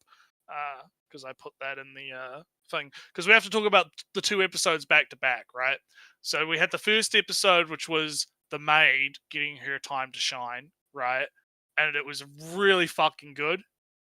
Because Lloyd creates a sword for her because she can't use normal swords because she's too strong, and she keeps warping them and bending them, and they can't handle her strength and ability. But if she uses a sword that's too heavy, it's going to cause her to not be able to work, right? So Lloyd is like, I'll make a sword for you that's, just for you. It's going to be the perfect, all the enchantments are only going to be about making it lighter and stronger and ability, you can use it you can maximize your potential, use it to your full extent, right? And it's a really nicely designed sword too, with the lace and the stuff, right? Yeah, really the cool. maid lace was a fun touch. Yeah, it was very, very cool. And so she pulls the sword out, and she's like, yeah, this is the sword I'm going to use to fuck you up, right? And the whole fight was quite cool with this Eggman who's been possessed by and the demon. The thing that anime does very well a lot of times is making, hey, this weird ass character is super weird, right, guys? oh look, he's Yeah. actually is very sincere and has a backstory. You care Well, about this well, guy. he was. He Yeah, was, right? well, Because it's he's already dead technically. Yeah, but that's what I mean, right? You have this villain character. He looks silly and weird, and then oh damn, he was actually married and was He a was good married, he fighter and had trainer and kids, and he was- diligent and yeah. noble and whatnot. And then, oh damn, I feel sad for the body. That's Yeah, they feel sad for him. Yeah, because it's like, it wasn't his fault. But it kind of, so the bit with the I really liked because they had that 360 shot that happened, and I don't did see it post on. it. I don't see it in the threads. I Unfortunately, put it in. What did I put it in? Did I put it in EP images? Yeah, I did. Oh, If you go to there. EP images, and because we have the source bot, right? The source bot, you can download the video instead of having to open the tweet. So if you just download the video from Discord or open the video from Discord in a new tab, right? Or copy find some way to do it because it's such a great shot. And there's a lot of shots in the show. Like the animation in this show is really good, right? There is a lot of sometimes there's parts where it's like, oh, it's like PS2 graphic. Yeah, there you go.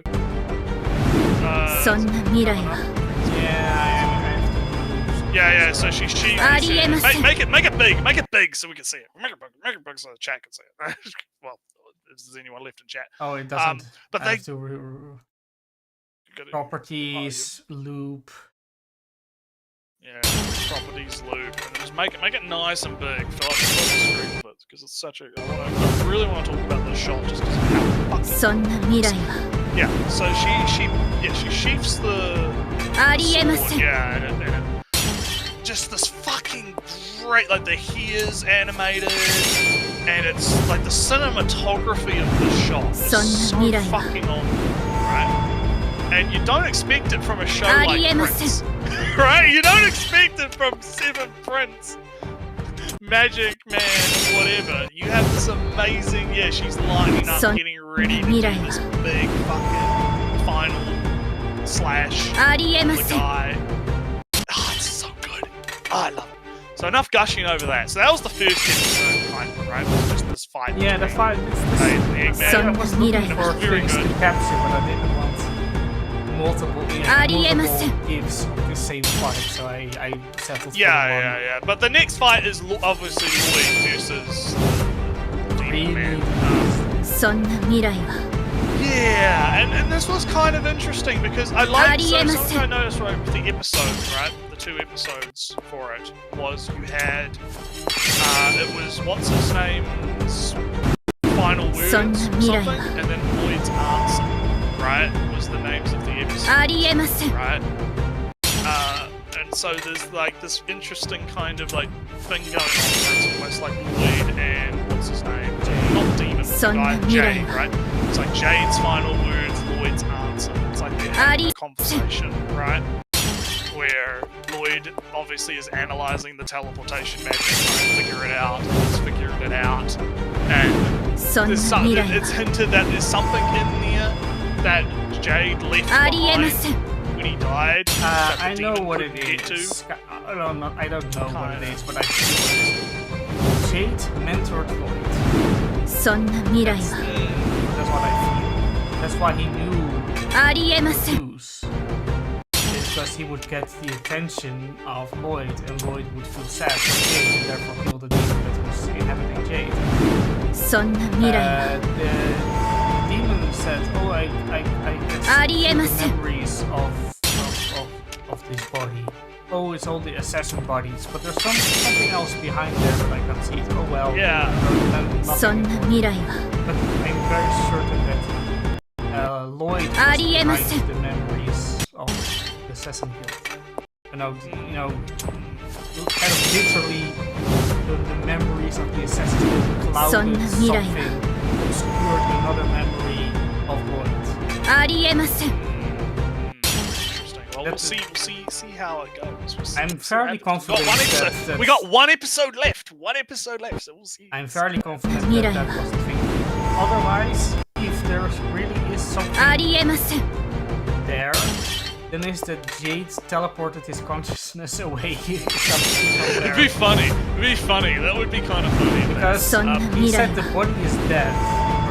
right? Yeah, He's gone. yeah, like But if he just teleported his consciousness away for a time, then yeah, the body's empty. So we'll see what happens, but the whole animation is what I find the fun. Like, I mean, obviously you get. I like the PS2 graphic parts. I think it's kind of cool how they did it in style. And then you've also got like all the clones, the clones, dodging around, right, trying to figure it out, and stuff. And he uses he figures out, oh yeah, the fog means that he can't actually see properly. He has to be able to see to use his seal, right? So you'll know who the person the thing is, right? So, yeah, there's a lot of interesting stuff there. A lot of interesting stuff. It's super well done, super well animated. Lloyd's having the time of his life. Lloyd's having the time of his life. They're having a good time. And obviously, Lloyd gets the upper hand and is now, wrecking shit. Although in the last shot, the demon boy is. Yeah, he's about to do some kind of fucking spirit bomb nonsense, right? This is big destruction magic. Viscerate, destroy, you're fucked up now, boy. Yeah, so we'll see what happens in the last episode. So far, yeah, I think Seven Prince is the sleeper hit of the season, right? I think everyone kind of probably like dismissed it. Sammy says, I can't see the clip. It's also it's looping. Yeah, it's mental. That is the. I am looping audio. Oh, is the audio of the clip playing? Damn, it is. Never mind. Lamal. Oh well, doesn't matter. Doesn't matter.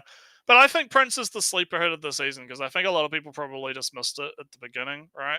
But I think it's one of the better shows that's come out. Yeah, there's a lot of sleeper this season though. Because Ranger is sleeping because it's only on Disney, and who watches Disney, therefore only who watches.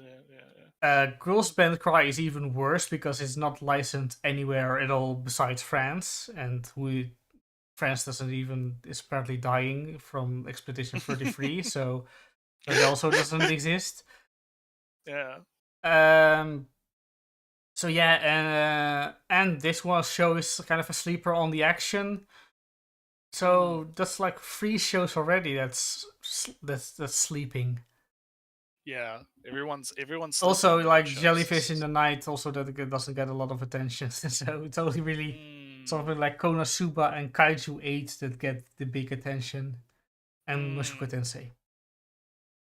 Well, I guess speaking of Kaiju, I guess I could probably crank through what happened with that. Still no images. You're so. Yeah, I know. I'm lazy. Okay, I can't be fucked to take images for it. Oh, it's so lonely. So lonely. So the TLDR of what happened in the last 2 episodes was Kaiju 8 beats the shit out of Mushroom Man. Mushroom Man is like, hey, fuck you, I'll kill you one day. And then they have a big party, and Kaiju Man, he was a cadet, and now he's an official member of the team because he helped out. He helped out, outside of Kaiju form, right? He helped out, right? So he did, very small Kaiju 8 image. He helped out, so he gets on the team, and he bumps into the commander guy, and he's doing big training because so what happened was while after Mushroom Man escaped, Kaiju Man needs to run away so he can de-transform, but he bumps into the commander guy, and they have a fight, and they have a big fight, and Kaiju kind of somewhat defeats him, but not really, because he's not trying to kill him, right? Because he just destroys his weapon, right? And then runs away, right? So Kaiju Man runs away, and Commander Man is like, I'm gonna kill Kaiju 8. I need to big training. I will big train. And obviously our Kaiju Man is freaking out because he's like fuck.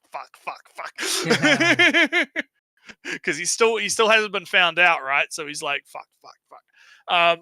But the commander guy is like, yeah, I'll give you 1% of my expectations because you only have 1% of your suit for stuff unlocked, so potential. So yeah, you'll be fine. And now we're introduced to a new kaiju man, red kaiju man, who flies in on the dragon kaijus, and they're attacking the base. The kaiju are attacking the base for some reason. Why are they attacking the base? Because Red kaiju. There. Well, no, because red kaiju man is like, I want to fight the strongest. I want to fight the strongest person you have. Oh, you're so Commander Man and Red Kaiju Man are having a big fight, and Kaiju 8 is doing his thing. He's helping people out. They're trying to fight back these dragon kaijus or whatever, right? But then Commander Man, he thinks he killed the Red Kaiju, but the Red Kaiju now is transformed into Super Kaiju form. He's big, giant Kaiju now. Ooh. And so next episode is probably going to be the fight between everyone in the big red kaiju. So yeah, it's pretty good. It's pretty good. It's fine. It's kind of going into sort of a shonen-y like villain of the week type thing a little bit, because it's like, oh, we had Mushroom Man, and now we got red kaiju man who's he just wants to fight strongest, big strong. Ooh, you're good. Ooh, yeah. That kind of thing. This is a but it's fine. Quick announcement, not announcement. This is way too grand. No, I want to just mention that there is an anime that started airing 3 weeks ago. Oh yeah, very odd starting time. That demon, the destruction. Something. Okay. Okay. I have seen images of this manga for a while, and it looked weird, wild and weird. And there's an episode 0, 1, 2, and now 3 is out. Right. It's odd. It's the anime and manga. This episode 0 is just kind of a super grounded, gritty, weird stuff is going on with aliens and bodies being taken over, and new religious saying that they will be the saviors of the new world and whatnot.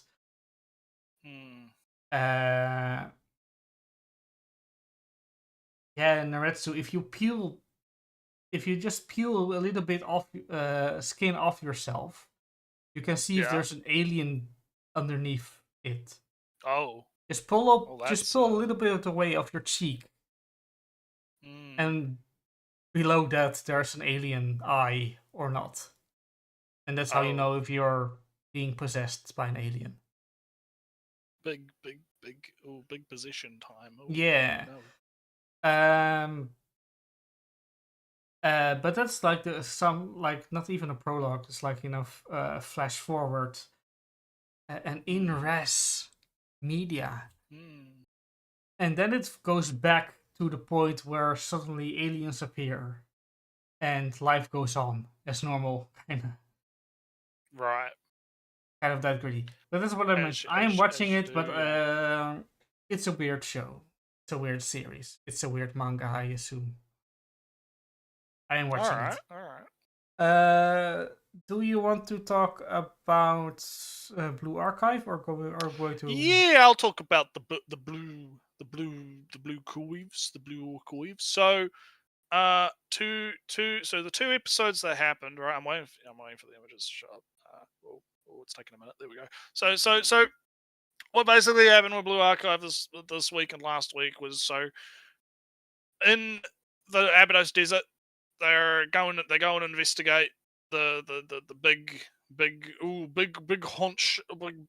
Kaiser Corp, right? Kaiser doing shady things, right? Mm-hmm. So they go out there, and the Kaiser man was like, oh yeah, I'm gonna, you don't fuck with me, you're gonna get big debt, right? Big debt happens, and we're getting a bunch of bringing up the images that I've posted in the chat. Yeah, we're getting some flashbacks to Hoshino and the Abydos leader, and kind of like, oh, it's the Abydos used to be so cool. It was an oasis in the desert and all this stuff, and then the desertification happened, and it's all gone now. And no, but I'm ditzy, hopeful, idealistic, and Hoshino is no, super realistic. Things are fucked. We're all screwed, right? And then so obviously there's like something happened to the student council president, right? I'll say it like that, right? Something happened. She's dead, right? Supposedly, she died, and Hoshino is very, you know, whatever. Because Hoshino there's a scene with the big Kaiser man, robot man, where he's raised the dead. And Hoshino's like, fuck it, he's not worth it, whatever. But then he insults the student council president. And Hoshino is literally about to blow his fucking head off with a shotgun, and should have done so, to be honest. So then Hoshino has to get calmed down, and then they leave. And we get a flashback of Hoshino kind of crying at the poster that she ripped up. That was the student council presidents that she repaired, right? And so that was like that one episode, right? And then the ending of that is Hoshino decides to leave the school and sign up with the Kaiser, to protect the school, stop the debt, right? And so the last episode that happened was Kaiser, Hoshino's left. Student council's like, why did she leave? What's going on? Oh, the debt's gone. What's happened? Wait, what? Kaiser is attacking Abydos. Why is Kaiser attacking Abydos? What's going on? Well, it's because since Hoshino's been tricked, in a sense, because she was the last remaining member of the student council, which means now that the student council is gone, the Abydos school basically ceases to exist, right? Which means now Kaiser can basically come in, now that they've brought up all the land, and they can go and destroy the school, and then suddenly the whole Abydos area will belong to Kaiser, and they can go do their treasure hunting or whatever, undeterred, right? Undeterred. But so they have a big fight. Big fight happens between the Abydos students. Problem Solver 68 shows up, and they have big teamwork, big fight. We have a boss fight with CGI mech suit, right? And they end up beating the shit out of them, and they're like, oh, tactical retreat, we gotta go. So they have a tactical retreat, and now it's gonna be, all right, now we gotta find Hoshino, what's going on? But Hoshino and the black suit man are having a conversation. The black suit man is like, haha, you've been tricked, but you're not gonna be working with Kaiser, because Kaiser are dum-dums. You'd be a waste to have you working for them. No, you're going to be doing an experiment with us. Ooh, big, vague. Ooh, why experiment? What do you mean? And Hoshino's just like, I've been tricked by the adults again. I'm fucking lost hope, whatever. Fuck it. I'll just go with whatever they say. Who cares? It's all over anyway. So and so and so and so. So next episode, we'll see what happens, what the solution's going to be. I wonder how they're going to solve this problem. I feel like this Abydos section of Blue Archive is definitely not the most interesting part of it.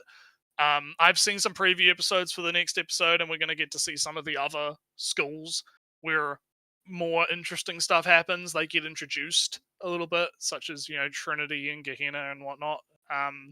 So we'll see how it goes. Via pure osmosis, I have gathered that Trinity is the one with the red circles. Yeah, Trinity is the no, Gehenna is mostly red halos. The color of the halos is like weird. Yeah, no, you're right. Like Gehenna is more red. It's not consistent. All right. It's not super consistent. But Trinity is the more like posh European style, churches and religious symbology, and Gehenna is like the more demonic, type stuff. So yeah, so there was an observation that I had that's kind of not really related to the plot of the episodes themselves, but it's kind of like a theory that I've got, right? Because in Blue Archive, you've obviously got the students, and they all look like humans, right? Except for the halos, right? And they all look like girls, right? And then you have the sensei, and he just looks like a normal guy, right? Yeah. All the other adults look like either robots or animals, right?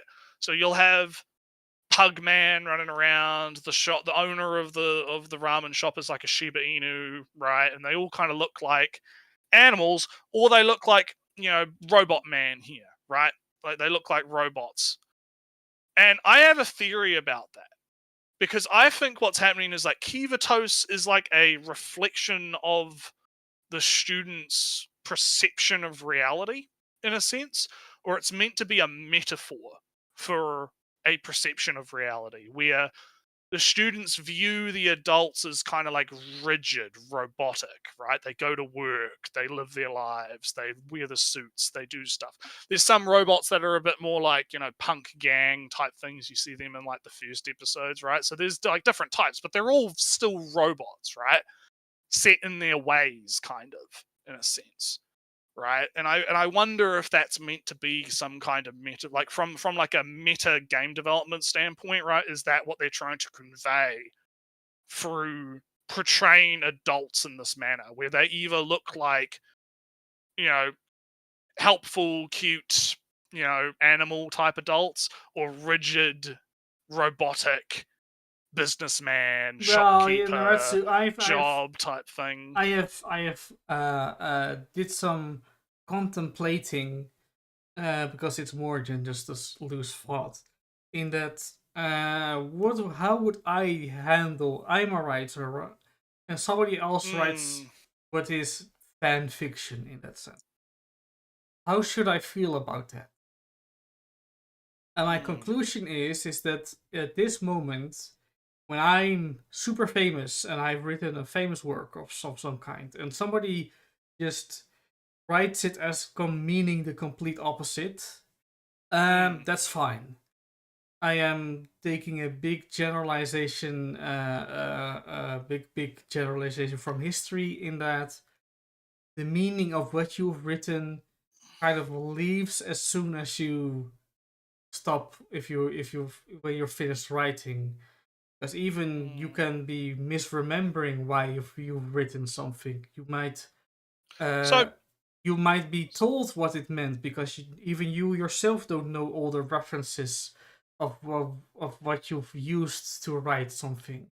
Therefore, because I'm just kind of like hypothesizing here a little bit, because I know a little bit, because there's some of the lore around Blue Archive that I'm not talking about because it's not like shown yet. So I know a little bit more than I'm letting on, right? But I don't actually think that I'm correct, right? Because I feel like that is because there is a lot of symbolism in Blue Archive, especially around the names of things. Like the Shatim chest is the name of the tablet that's got a Rona in it, right? And there's some religious symbology with with what that is, right? What a Shatim chest is, and obviously Trinity has a lot of Christianity, like there's nuns and there's crosses and there's all this kind of stuff.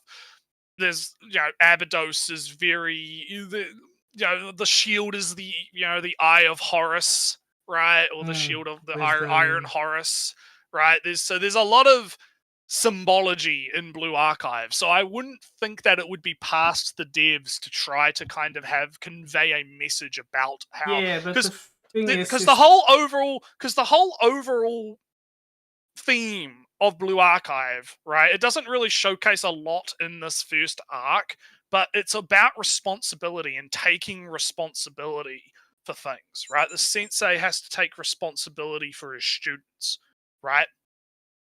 Yeah, but the thing is, right, so I think it's totally fine to get that interpretation out of it, because even my famous example in this kind of deal is Atlantis, where the original meaning, you've mentioned this before, the Atlantis, the different meanings. Yeah, well, just to repeat it myself one time, is that Atlantis was, hey, those previous guys, our ancestors were super cool. They defeated like some group of people that was way overpowered, and we defeated them. It was so cool of us.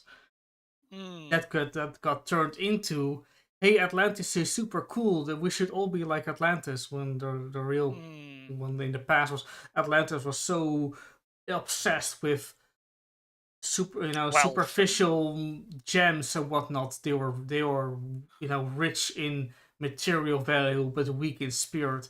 We fucked them Our up, yeah. ancestors were martial and were philosophers and deep thinkers, and they were super cool. They didn't care about gems or whatnot. While we think now of as Atlantis as the big super thinkers that have everything. So the meaning of Atlantis is like practically reverted completely. But I don't think it's worth repeating that Atlantis was actually the reverse of Atlantis was supposed to be super lame. Because that's But anyway, I'm just having fun. Let me have my fun. yeah.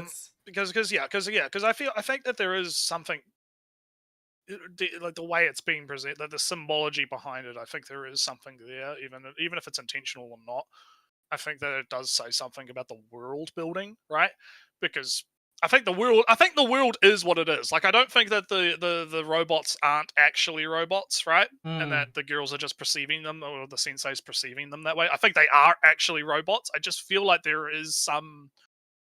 I don't know. I feel like that there is a message there. There is some kind of message there about the rigidity of adults and how they don't.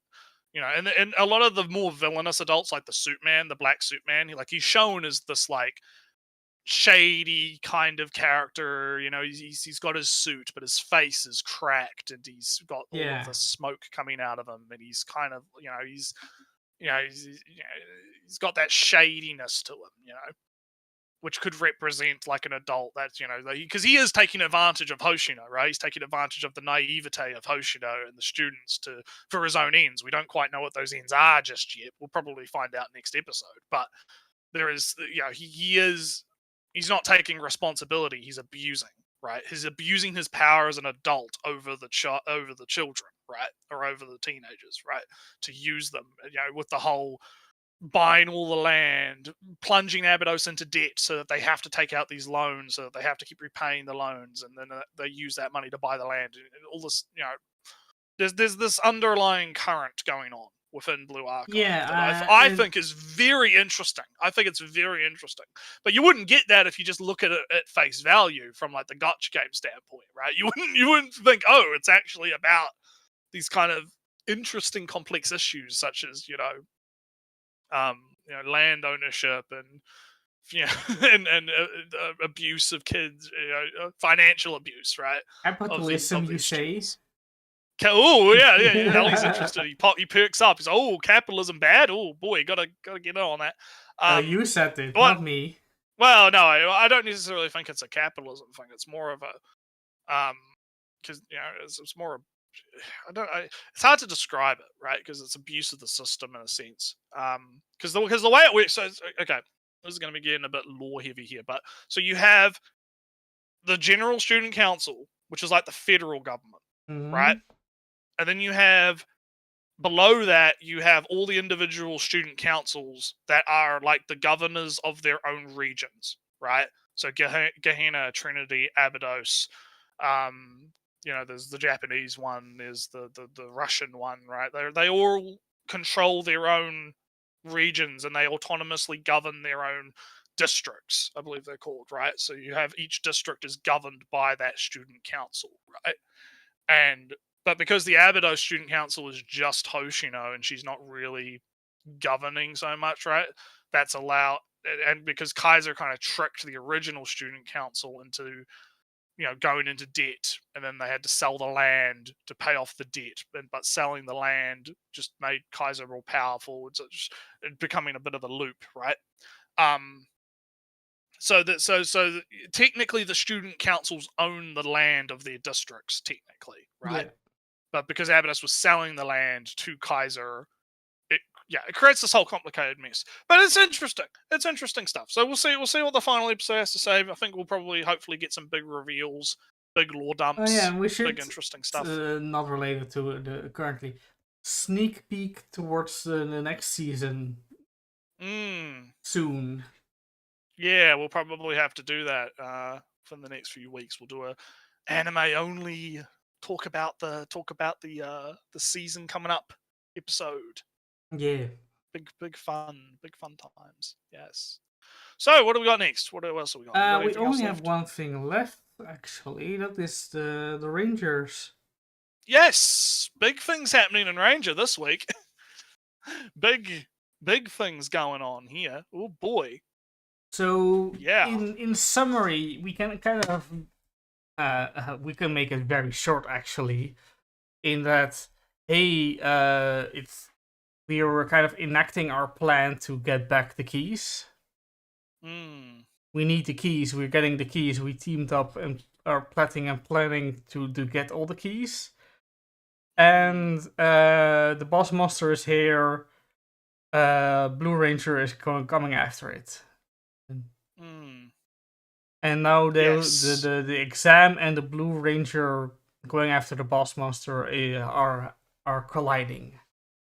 Yes, and the general gist is, you had the scene with the Blue Ranger's assistant girl, right, getting fucked up. She injures the boss monster, but gets fucked up herself. Afro Man comes in and saves her at the cost of his own well-being, right? Now, I don't think he's actually. I maybe I've changed my mind a little bit. I don't think he's dead. I think he's very. I don't know if he's dead either. I think he's been injured critically, possibly.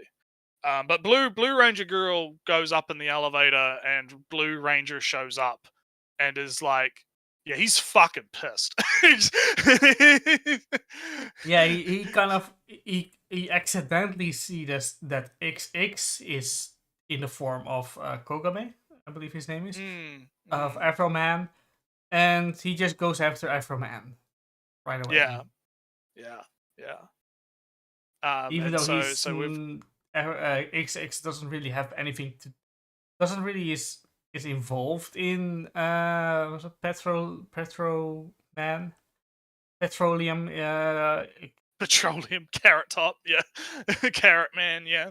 Petroleum is killing a lot of people, and XX doesn't really like that. But Blue Ranger is just going after XX anyway, because it's the Blue Ranger is going after XX because he's trying to find the boss monster, and XX knows where the boss monster is. I'm not sure that. Yeah, no, that was the whole thing. The whole thing, because Blue Ranger tortures her in the fucking truck because he's trying to get the info. He's trying to find the boss monster to kill the boss monster. So he's torturing XX in the truck because he's trying to get the info. He needs because he can't just kill her because he needs to know where the boss monster is. So that he can defeat it because the boss monster is weak. I'm not sure that XX even knows specifically, but I can agree that XX would be. Well, at the end of the episode, XX is like, "I'll take you to the boss monster. I give up. Right? We're gonna die if we don't fucking take you there." I might have forgotten that line. Yeah, it was at the very end of the episode. They surrender to the Blue Ranger, and they're like, "Yeah, we'll take you to the fucking." After credits. I usually I'm good at watching those, but I'm. Maybe you're fucking. I'm slacking. You're slacking, Ellie. You're slacking. Your memories. You're getting Alzheimer's. You're getting Alzheimer's and slacking. But no, yeah, because that was the whole gist of that episode. Was Blue Ranger shows up, starts attacking XX, tortures her in the truck, and we find that the Blue Ranger is kind of a complex character in a sense because we get like the kind of flash scenes with the second in command, where it's like he seems really gruff and abrasive and bit of a douchebag, right, and a bit lazy and a bit whatnot. But he's actually, he's attacking the guy in the alley. Why are you doing that? You're not meant to do. But it's because the guy was abusing a cat, right? Yeah. So it's like he's like, and she's like, you need to stop talking and just let me talk for you because I don't want people to misunderstand you, right? And that kind of thing. So she's kind of like the yin to his yang in a sense. And then, of course, because she gets taken out, and she's like, "Okay, you can speak now." Yeah, that was a cool moment. Yeah, so there's some. So he's an interesting character, I guess, right? He does have some interesting kind of play there, and then he's torturing XX. Trying to get the information. Our boy shows up and is like, "Why are you?" He's trying to play it like you're attacking my teammate. Why are you attacking my teammate? But he's trying because Because Sakamoto. he's kind of trying not to get found out while trying, But Sakamoto.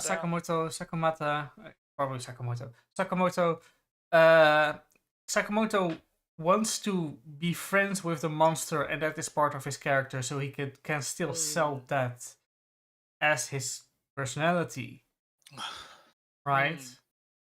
Right. Because he hasn't revealed himself to be a fighter, and Blue Keeper still thinks he's the little brother of Pink Ranger. It's a shame that he's going to die. Yeah, shame I'm going to have to kill him. Yeah. So it's even though he might be very confused to why he's defending a fighter, it can be rationalized. But he was always in favor of peace. Yeah, peace. Yeah. So we'll see how it happens next episode, because obviously there's going to be a confrontation with Carrot Top Man. And we're gonna see what happens there. If anything, I think that both will live. I think both. I think everybody might maybe XX will die, tragically. As a character moment. But well, I think what we're gonna need to find out is why was the boss monster not taking command, right? Yeah, but I think he's not why, a guy that because I think our Ranger Man is going to be like, why did you abandon us, right? You left us to 5 years. We've been getting beat the shit out of by the Rangers. You've just let that happen. Why is he did going you to leave say us? that in earshot of Blue Keeper? No, probably not. But like, we'll see what happens. Again, we'll see what happens. He isn't very smart. He's rather impulsive, so he might just. Yeah. But anyway, I guess that kind of does it for today. Yeah. A nice 3.5 hours of stream. Yeah, nice chill stream today. Yeah, nice chill. We did have a lot to talk about in terms of anime and video. Yeah, I kind of lost a bit of my voice after all the gaming talk and free shows. Yeah, this is why I have water with me and drinks with me, because I was getting water, but all those making gifts took an hour, and I didn't have time anymore. Probably not going to do that again. No, it was fun, but if it's not lagging OBS like this, it's not worth it. Yeah, it's lagging OBS. It's not good. Yeah. All right. Well, anyway, we'll catch you guys next week. Have a good rest of your days. Later. Bye.